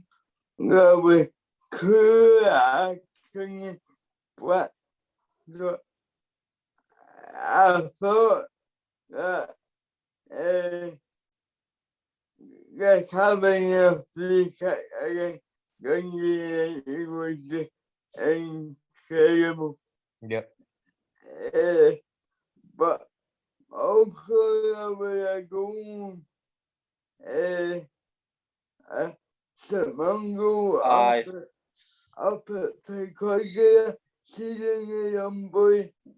I have never seen a goal go as far in the top corner as had great from the book. And for somebody so young to have the confidence to try that, I thought that was a can go as well. Yeah, definitely. I think I remember that goal, brilliant goal. Yeah. So we're with 2 votes each for Taverniers, and we have 2 votes for Lawrence Shankland. Tough to split. We'll probably get share that award. We'll move on to most improved player. Joe Aribo, Joe Newell, Scott Robinson, Ali McCann. I'm going for Ali McCann. I think he's a terrific season for St Johnstone. Snap. Upped his game so much. I think he's been terrific. So Ali McCann. You're going with Ali McCann as well, Charlie? Yes. Yeah. Young boy, right up through, doing well. And then to get the call up for his national team as well. I think he scored tonight as well, didn't he? And he's just fitted in. I mean, you see when you look at a player, I'm big in body language. See when you line up, see as a referee, when you line up against and you look at players, 85% is on body language. And you look at them and you think, aye, he looks a player. And there's other people who just don't look a player. But for him, yeah. Brilliant. Kyle, who you got for most improved player? McCann. Ali McCann. Brilliant. Yeah. Simply because I can only see him getting better and better. Nah, definitely. I think he's going to move on and do really well. Shankers, who you got? I've got Ali McCann, but I've also done next to his name, Josh Doyle, just because he's came on the scene. I wouldn't say it's hard to say he's improved because I've not really seen what he was like throughout the years before. I think an improved player is maybe he's been in the league for 2 or 3 years. He's had a steady couple of years and then he's just blossomed basically like what Ali McCann's done. But I think for Doyle to come on the scene as quick as this and have such a consistent season, and then spoke about for going and replacing the likes of Blackshaw at Celtic, going and playing with Celtic. Even talk if Barisic went away, he could step in at Rangers as well. So to come for Hibs, not really be spoke about as much. have a top season like that, and then we spoke about to move on as well. I don't know if it's as much as an improvement or whatever. I think it's hard. It's a hard award to get most improved player. So, but I think probably Ali McCann, just for being in the league for a few years and being a consistent player. It's not as if he was murder for a couple of years and then all of a sudden he's became a good player. He was steady, and then he's just come right onto the game and probably been one of St Johnstone's most important players for the Definitely majority of the season. So it's unanimous for Ali McCann. We'll move on to signing of the season. Kamar Roof, David Turnbull, Kevin Nisbet, Sean Rooney. Shankers, who you got? Was it, sorry? I never heard it there. Signing of the season, Roof, Turnbull, Nisbet or Rooney? I've got Kevin Nisbet then. I've got Kevin I think just he was really good in the championship with Dunfermline, very consistent. To step up to Hibs and continue that consistency, if not improve on that as well, says a lot about him. And to be spoken about for going for a move to maybe even Birmingham or another team like Celtic or stuff like that, I think merits him that award. Definitely. Kyle, who you got for signing of the season? I went Sean Rooney. Okay. But I just think that to come from Inverness season, I'm not play for the first half of the season. I've got to tell you that he can't play for the first half of the season because he had a boy McNamara in front of him who was playing again for the first half of the season. However, to come in the second half of the season and be a useful defensively and attacking wise, I can look past them for signing this season. Yeah, definitely. I couldn't put it better myself. Brilliant pick there for Kyle. Charlie, who you got for signing of the season? Signing of the season, Kamar Roof. Coming from a different country, not known, maybe coming with a wee bit of baggage, because he's done this, he's not done this, as the case may be. I think he'd only played 2 Swiss caps or something or whatever there, and then no being a first team regular and coming in to score 14 goals. I think that's a good bit of business. Yeah, I think at times his movements. I think at times he's kind of unplayable. His movement is so clever with the ball. It's good to a good player is he good on the eye when he's got the ball and that, but a really intelligent player. He gets in these spaces and turns people and stuff like that. So I can't mind who was it who made the quote, but they said a great player comes alive when they don't have the ball. I can't mind who said that, but and that's where you get the expression that with and without the ball aspect of it. Yeah. Definitely. 4 more awards to go, then they will be finishing up. Moment of the year. Scotland qualify for the Euros. Rangers win their 55th league title. St Johnstone won the League Cup and St Johnstone won the Scottish Cup. Shankers, I know personally what your winner is, but I'm using my neutral and I've went St Johnstone double because yes, for any team to win a domestic cup, 1 cup out within Rangers and Celtic is an achievement. For 2 teams, 2 separate teams to go and win each cup without Rangers and Celtic winning one of them, but for the same team to go and win both domestic cups while going and finishing in the top, I'm saying top 6, but going and finishing in the top 5 and being 5th in the league. From where they came from at the start of the season to where they've came from now, St Johnstone has to be the moment of the season. I think St Johnstone double is moment of the season, but St Johnstone's season as a whole, I think is moment of the season. Just and I think I'm not saying it will never happen again, but it'll be so hard to replicate what they've done for somebody with their budget to go and win a double in the same season. 1990 was the last time we saw a team outside the Old Firm win both cups. The only thing I would like to add to Shankers is new manager, first managerial job. Aye, that as well. Exactly. Aye, You're where do you go for that, guys? Can you know what I mean? Does that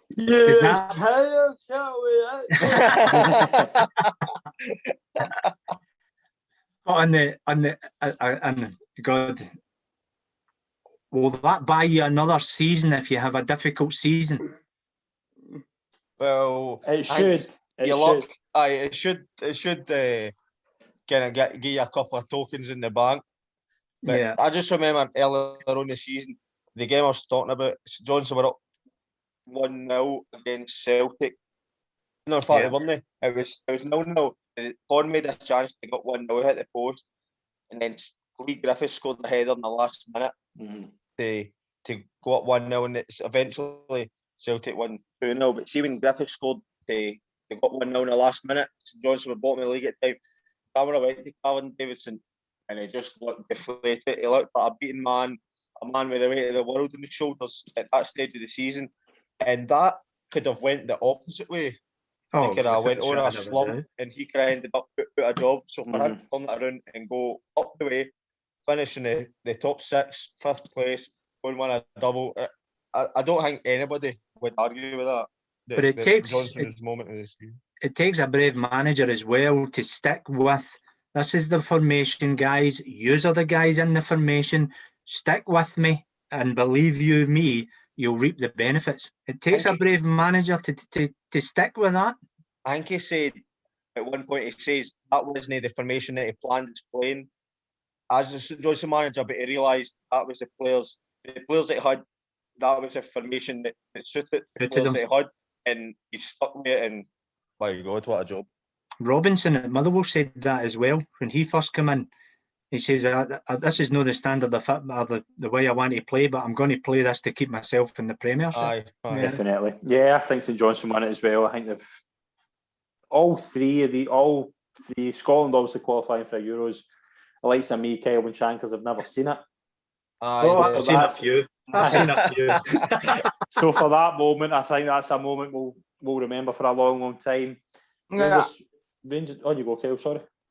That one for me. Aye.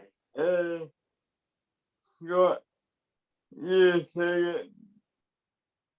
Shankers, myself, and yourself I've never seen that before. And just that moment when given Matthew, it wasn't even a penalty save. The reaction. Aye. The pure reaction of have I saved that? Have I kept my feet on the line? Yes. Have I done everything I need to do to make a wake up and saving the referee tells him that he has, and just a moment of realization. But you're right, we can't look by St Johnstone. The St Johnstone couple has been a season where Sandra said you wait a very long time to see it again. I would go further than that. I would say I don't think we ever will see that again on that type of budget. Definitely, I totally agree. Do you think sometimes, guys, well, Mark is a player, sorry, do you think sometimes your name's on the cup? Going to Ibrox and your goalie puts the header into the back of the net. It's almost written in it. Do you think sometimes your name's on the cup? I think it's sometimes it could just be written even before the game.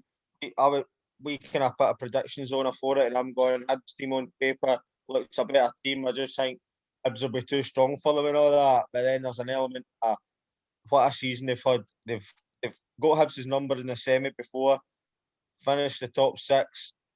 Nobody's done the double for years. It's almost just written, and it kind of looked that way in the final. To be fair.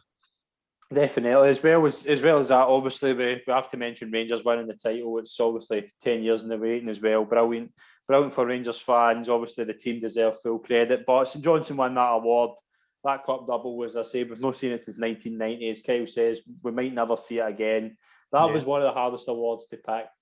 I would say that was probably the hardest one. If you take the emotion out of it, Scotland just qualifying for Euros on a penalty shootout when we really things for there. Rangers winning the league, okay, but I think it was the margin that won the league for that side of things. So if you take the emotions out of it, then when you look at St Johnstone, definitely. Young Player of the Year. This is a one that I am still not fully decided my pick yet. Yanis Hadji, Chris Ayer, Josh Doig, Lewis Ferguson. The reason we've put Chris Ayer and Lewis Ferguson is we're going for under 23 at the start of the season, so we're going to give them a mention on here. I think I've just edged Josh Doig. I think that's mine as well. I think he's in the team of the year, so it's almost hard it's almost hard to go with somebody else just for the consistency that he showed this season. He's been very consistent. I think Hadji as well. I know he didn't make the team of the year, but there are times when there's some things Yanis Hadji can do that other players can't, but it's that consistency. He's showed up better than I see after the loan spell last season. I thought the money that Rangers spent on him, I thought there could be a wee bit of worry there. He seemed like one of the players, you play him when you're playing at home to Hamilton and home to these Ross County and these teams, but when you're going away to Parkhead and you're going away to Tawdry and Easter Road, is he one of the ones that chips are doing, you're wanting to fight in your corner? He's probably proved me wrong over the season in that kind of point. I think Doig has been so consistent. I honestly think Josh Doig could go and play in the Premier League in the next couple of years. I think he's got Kieran Tierney. I think he's that type of left back. I think he can be terrific. 21-year-old as well. Kyle made a great point earlier. Scotland are blessed with good left backs in the national team, so he's probably fortunate that he falls into the category to be available for under 21s, or he would be really hard done by to not get called up. I'm not saying he would go and play, but just for experience, and it's probably, if Greg Taylor wasn't in it, it's probably they two are kind of fighting to get in it. Greg Taylor maybe just a wee bit more experience. Greg Taylor's going to go and he's probably not going to play, whereas Doig can go with the under 21s and he can go and play. Definitely. Charlie, who you got? Yeah, I'm going for Doig as well, because one of the things I think he'll have in his locker is dealing with disappointment. Because he was released for Hearts as a young boy and then went across to the other side, and having no been there, I suppose it's very difficult when somebody tells you you're no longer required at that age of 14, 15, but he's knuckled down and he's in a kind of roundabout way turned around and says, look guys, this is what you're missing, because I've been given a chance.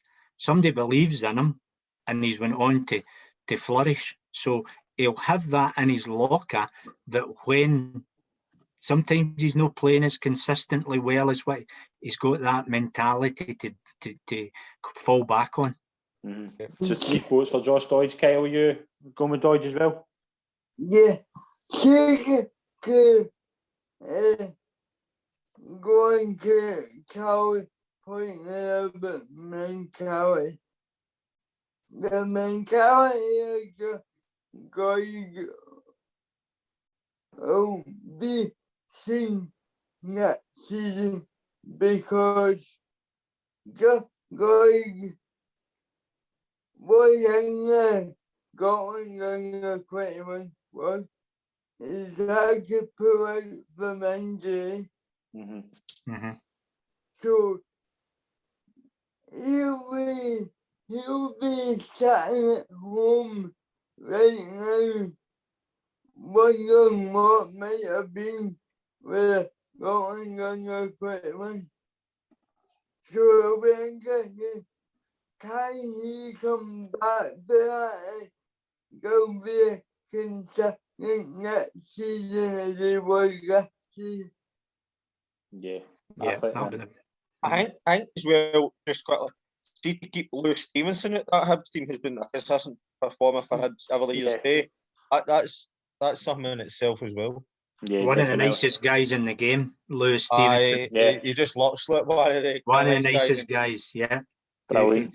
He always had a smile on his face when he told you were rubbish. Brilliant. 4 votes for Josh Doidge, wins our Young Player of the Year. This one is going to be tough. This could be interesting. Manager of the Year, with 2 more awards to go. Manager of the Year, Steven Gerrard, David Martindale, Callum Davidson, Jim Goodwin. Shankers, who wins? Can't believe I'm going to say this. Callum Davidson. Because I think you can't give St Johnstone Moment of the Year and then go and give Steven Gerrard Manager of the Year. It kind of cuts kind of like, I think the word to say, it kind of cancels it out. It totally contradicts what you've just, what I've just said. So St Johnstone Moment of the Year, double Manager of the Year. It's like a photo finish, basically. Gerrard, no good for 2 years, no trophies, and then goes unbeaten in the league and wins, stopped 10 in a row. So he gets it for that. Callum Davidson to come from bottom of the league to finish in the top 6 and go and win the Scottish Cup, League Cup double. It's one of those where you split the trophy in half, isn't it? That's what it's like. I think you tip the wink to Steven Gerrard because of his European football. It's very difficult nowadays to get into the latter stages of European football because of the standard of it.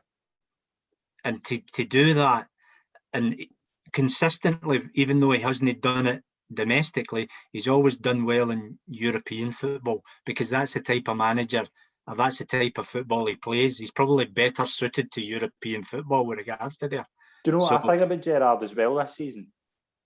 He's learning on the job. He's not making the wee kind of tactical mistakes that he's obviously still learning. He's only 3 years into management, we know that, but he's learning. He's making up for... He's got guys run about him, making bounce off her. 100%.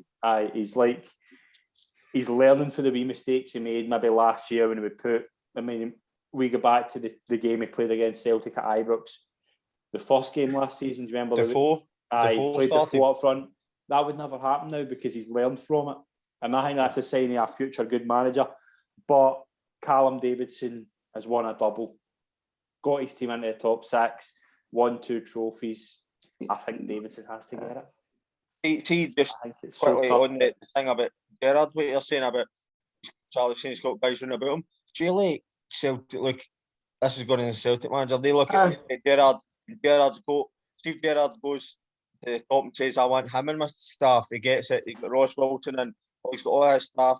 Celtic are almost picking and choosing who Eddie Howe's backroom staff is. That's what the thing was as well is those guys wanted to come with Steven Gerrard. They bought into the journey. They bought into the package for there.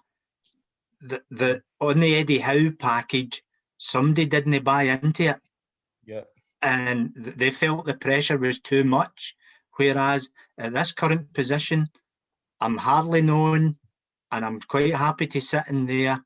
And if you want to leave, then we'll make sure that you can. And that's where the statement of it was nothing to do with Celtic and it was nothing to do with Eddie Howe. It was the personal thing. It was the employment of the other person who didn't. I'm not saying the one they want to go with Eddie Howe, but it was just that scenario. So you've got Gerrard, who obviously played with McAllister and that, and then when he was at the under-18s at Liverpool, he's got his number 2 Yep. Charlie, the other thing you mentioned there, you mentioned the package that Gerard came with. Yeah. When Gerard came to Rangers with that package, Rangers were a similar place to where Celtic are right now. Yep. Rangers Yeah. were a place where that's how you're going right, but what Gerard getting back from that decided was that's how you're going right, but we will get a time to pick it right. Yeah, 100%. I just wonder if the Celtic will get the people time. who were on Eddie Howe package didn't quite believe that they would get a time to pick it right over a few seasons if it didn't go right in the coming season. Yep. Yeah, 100%. Yeah. If you've got a chairman and a board who are going to back you, and then you will get that. But if you look at the package, if you're taking a wage cut and you're going into a high profile, high pressure job, Yeah. is the individual cut out for that? Or do I just want to sit where I am comfortable at the moment and keep the wages, keep the job, and do the same thing? I don't want to put myself out into that position where you're right, 18 months later, I'm sacked, and where do I go? Yeah. So that could have been something that was maybe decided as well. I don't want to be out a job in 18 months, or again, it might have been everybody comes and it's all singing, all dancing. But I believe Celtic are probably in a position where Rangers were 3 years ago. Yep, I totally agree. We need to bring in people who are you need to bring in mentally strong as well. A management team and not a manager. Yeah. Definitely. At that time, when Rangers were in the same position, Rangers probably thought they didn't have time back then. Whereas it turns out they've maybe went, right, we need time, so they've made time. Whereas I think the opposite thing is Celtic are literally not going to accept 2 or 3 seasons. I think the supporters aren't going to accept it. The board would accept it, but I don't think that's a thing though, because Celtic have had so much success that the fans have got maybe no greedy with it, maybe that's the wrong term, but just demand it. They demand it anyway, they don't know a situation without it. That's why this season's been so bad. They've went so long without it, so used to it. The other thing I got, we're not talking about table share for Celtic. We're talking about no trophies whatsoever. Yeah, that's what I'm saying. Like, it's that big. Like, obviously 12 trophies in a row to none. It's a massive drop. Like, I remember I keep going back to Rangers. Like, Rangers, obviously in the 90s, that season they lost 10 in a row. It was a shock because it was Rangers fans had grown up used to success back then. To then not of that season, and obviously Celtic need that. What kind of advocate done there? They need that big kind of name, big money summer where they get excited again.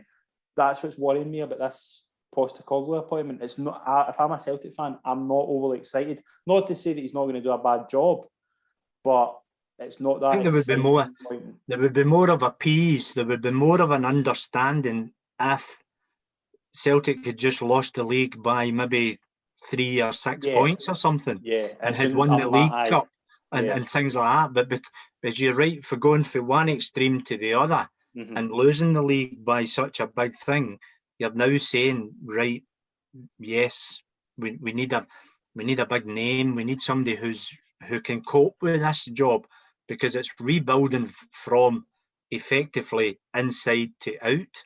Definitely. Right, so Callum Davidson probably just wins that award, maybe. Yeah. Callum Davidson. Final award before we're going to stop the show. Player of the Year. Now, we went with the 4 nominees that the PFA gave out. All 4 Rangers players: Alan McGregor, James Tavernier, Connor Goldson and Stephen Davis. Kyle, who's your Player of the Year? No player for me. Right, okay. It was in my community. Alan McGregor wins it for me. Alan McGregor. Brilliant. Charlie, who you got? For all the reasons we discussed earlier when we put him in the community. Definitely. Charlie, who you got? Yeah, I'm going for McGregor as well. Mark had touched on it about a player of his ageing era to turn in, and the consistency of the performances. And there's been some blind saves in that, but the consistency of it and the clean sheets. So McGregor for me. Brilliant. Shankers, who you got? I went for James Tavernier. Okay. Why is Tavernier your Player of the Year? For me, I'm looking at from where he was as a player at the club before, when he first came in, to where he is now, captain of the club. On this season, what it meant to not only Rangers fans, but for what it meant to the people of Celtic as well, what was riding on it, for him to step up. And all the goals he scored and assisted, fantastic. But Charlie made a great point earlier. The defensive side of the game has come on leaps and bounds.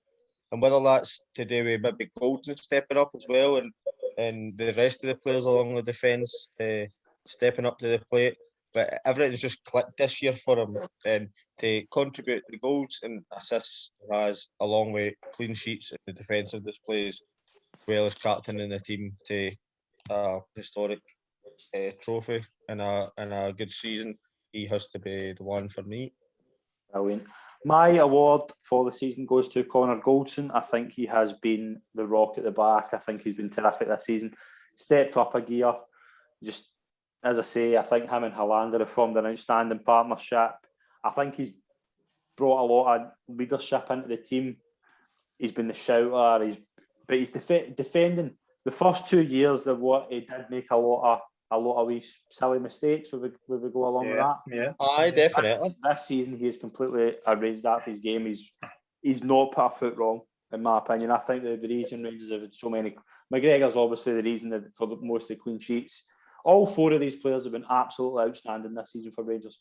Aye. I think it's actually harsh on Davis to know that I mentioned as well. Definitely. For how good he is. Talking about age with McGregor. Davis has been there before, hasn't he? Davis has been there before. McGregor's been there before. Goldson has come in from a different country. Took him a couple of years to get up and running, and now you're seeing the benefit of it. And as well as that, this was a guy 2 years ago who was told he might never play football again. Going in for open heart surgery. To play every minute of every game this season, to be one of the top leaders in the team, I just think it's a testament to just how good he's been. Just a brilliant player, brilliant person, brilliant leader. Great player this season, I think. I think he's one of the players that could go at the end of the season. I was going to ask you that. To the end of the season. I think he's one of the ones who maybe want to get another go. I'm not saying he's not got age on his side, but he's maybe probably arguably his peak of his career. And I really think he could go and fit into I think he's one of those... I think he's that type that would go and get a go. What apart from the Champions League, he'll not go and play Champions League fit elsewhere. That's the only thing. That's the only thing that I think could keep him. I think he's bought into what Gerrard's doing as well. I think he's bought he famously came out and said when he signed, I would walk up to Glasgow to play for Gerrard. I think he's bought into the Gerrard thing. So I was going to ask you that though, and we spoke about that the other night. Who do you think could be leaving? Like, if offers come in, who do you think could go? Just off the top of my head, I think Golson could be swayed. I did think Barisic could be, but he's come out openly and very publicly and says that he'll not be going anywhere. I think an offer will come in for the likes of Kent. I think he's the same. I think he's bought into the stuff and realised that Rangers is maybe a good place for him now. He's kind of settled. But all these players, the likes of Kamara as well. I think Golson, Kamara, Kent, I think there will be offers for their players. It's just totally up to them whether they think that they want to go. I don't think they'll get Champions League football at any teams that they would go to. That's the only thing that I think could keep them for another season. Thank God, Morelos. Aye, Morelos as well. It could be. I think I keep saying if Barisic goes into a good Euros, which I think he's capable of doing, there could be an offer. He's. But do you think Morelos will go and have a good Euros? He's got COVID, you know. Actually. I know. I don't even think he's in the Copa America squad for Colombia, is he? I think he was until he's obviously had to isolate or whatever. You know, but I think he was. I think I've seen Rangers post stuff about Morelos being in. But he's up against quite a few good attacking players in that. I think it'll boil down to the relationship you've got with the manager. You'll know as well, Mark, when teams come in for you and a manager comes and says, "Give me one more season, just give me this season." We're starting to hang. I think the fringe players will be the difficult players, and obviously the guys who you're going to be told you're leaving, whether you like it or not, for there. But if Golson gets an offer for it, stay with me this year, and then you can take the offer next year. Tell your agent that, and play in the Champions League, and maybe you go for a Huddersfield Town to a Bournemouth. And I think as well. Oh, sorry, go mate. Yeah, I'm just thinking that you're saying that there might be offers for like Kent and Morelos, Golson as well.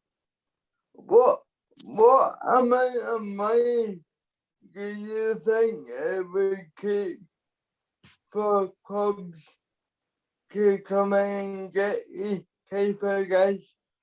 It's a good question. I think Rangers, the ball's in Rangers' court. I think all players are under contract. I'm sure. I don't know about Golson, whether he's got one more year and I try to talk him into another contract or whether he's out of contract. I think he's got one more year, but I think he's going to sign a new deal. One. I think with the other two is I think the three of them need to start. The Rangers will be looking for at least £10 million. I think that's the way the market is. A lot of teams think they can come up and double the Scottish market and get players on the street. That is the only thing. But I think they'll be looking. I think if somebody offered like £8 million for Connor Golson, I think the Rangers would have to start thinking about it.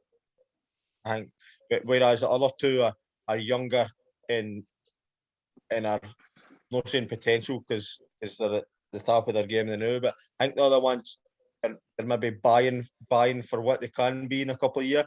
Whereas I think Golson, you're probably arguably at your peak. I think if anything for £8 to £10 million for Golson, I think you're no far off that. But the other two, I think you're in the upwards of you're up for £12-15 million for the other two. Definitely. Just the way the market is, you know. Definitely. Alan McGregor won the fans vote and obviously get 2 votes here. So Alan McGregor is our SM Media Player of the Year. That is our award show done. I want to take this time just to thank everybody who has checked out the Scottish Football Show this season. We've absolutely loved providing you with this show. We're hoping to be back this time next season. Will you be back with us, Shankles? I'll definitely be back. And very good. I think it'll be an interesting season next season because this season there was so much riding on it, and now it's finished. Aye, it'll be like a weight off some players, staff, coaches' shoulders. Fans will be back. You might see players relishing next season, so I'm thoroughly looking forward to it. But we've got the Euros. Definitely, we'll be back for the Euros. My fix isn't over yet. We've got the Euros and we've got our country to watch in the Euros for a change, so that'll be exciting. Definitely. We'll all be doing some Euro shows during the summer. We'll be bringing you more details on that in the next few days. Charlie, it's been an absolute pleasure to be on the show this year. It's been brilliant to be on.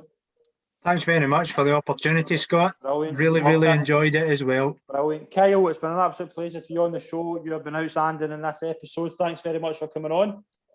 Yeah, God, thanks for having me.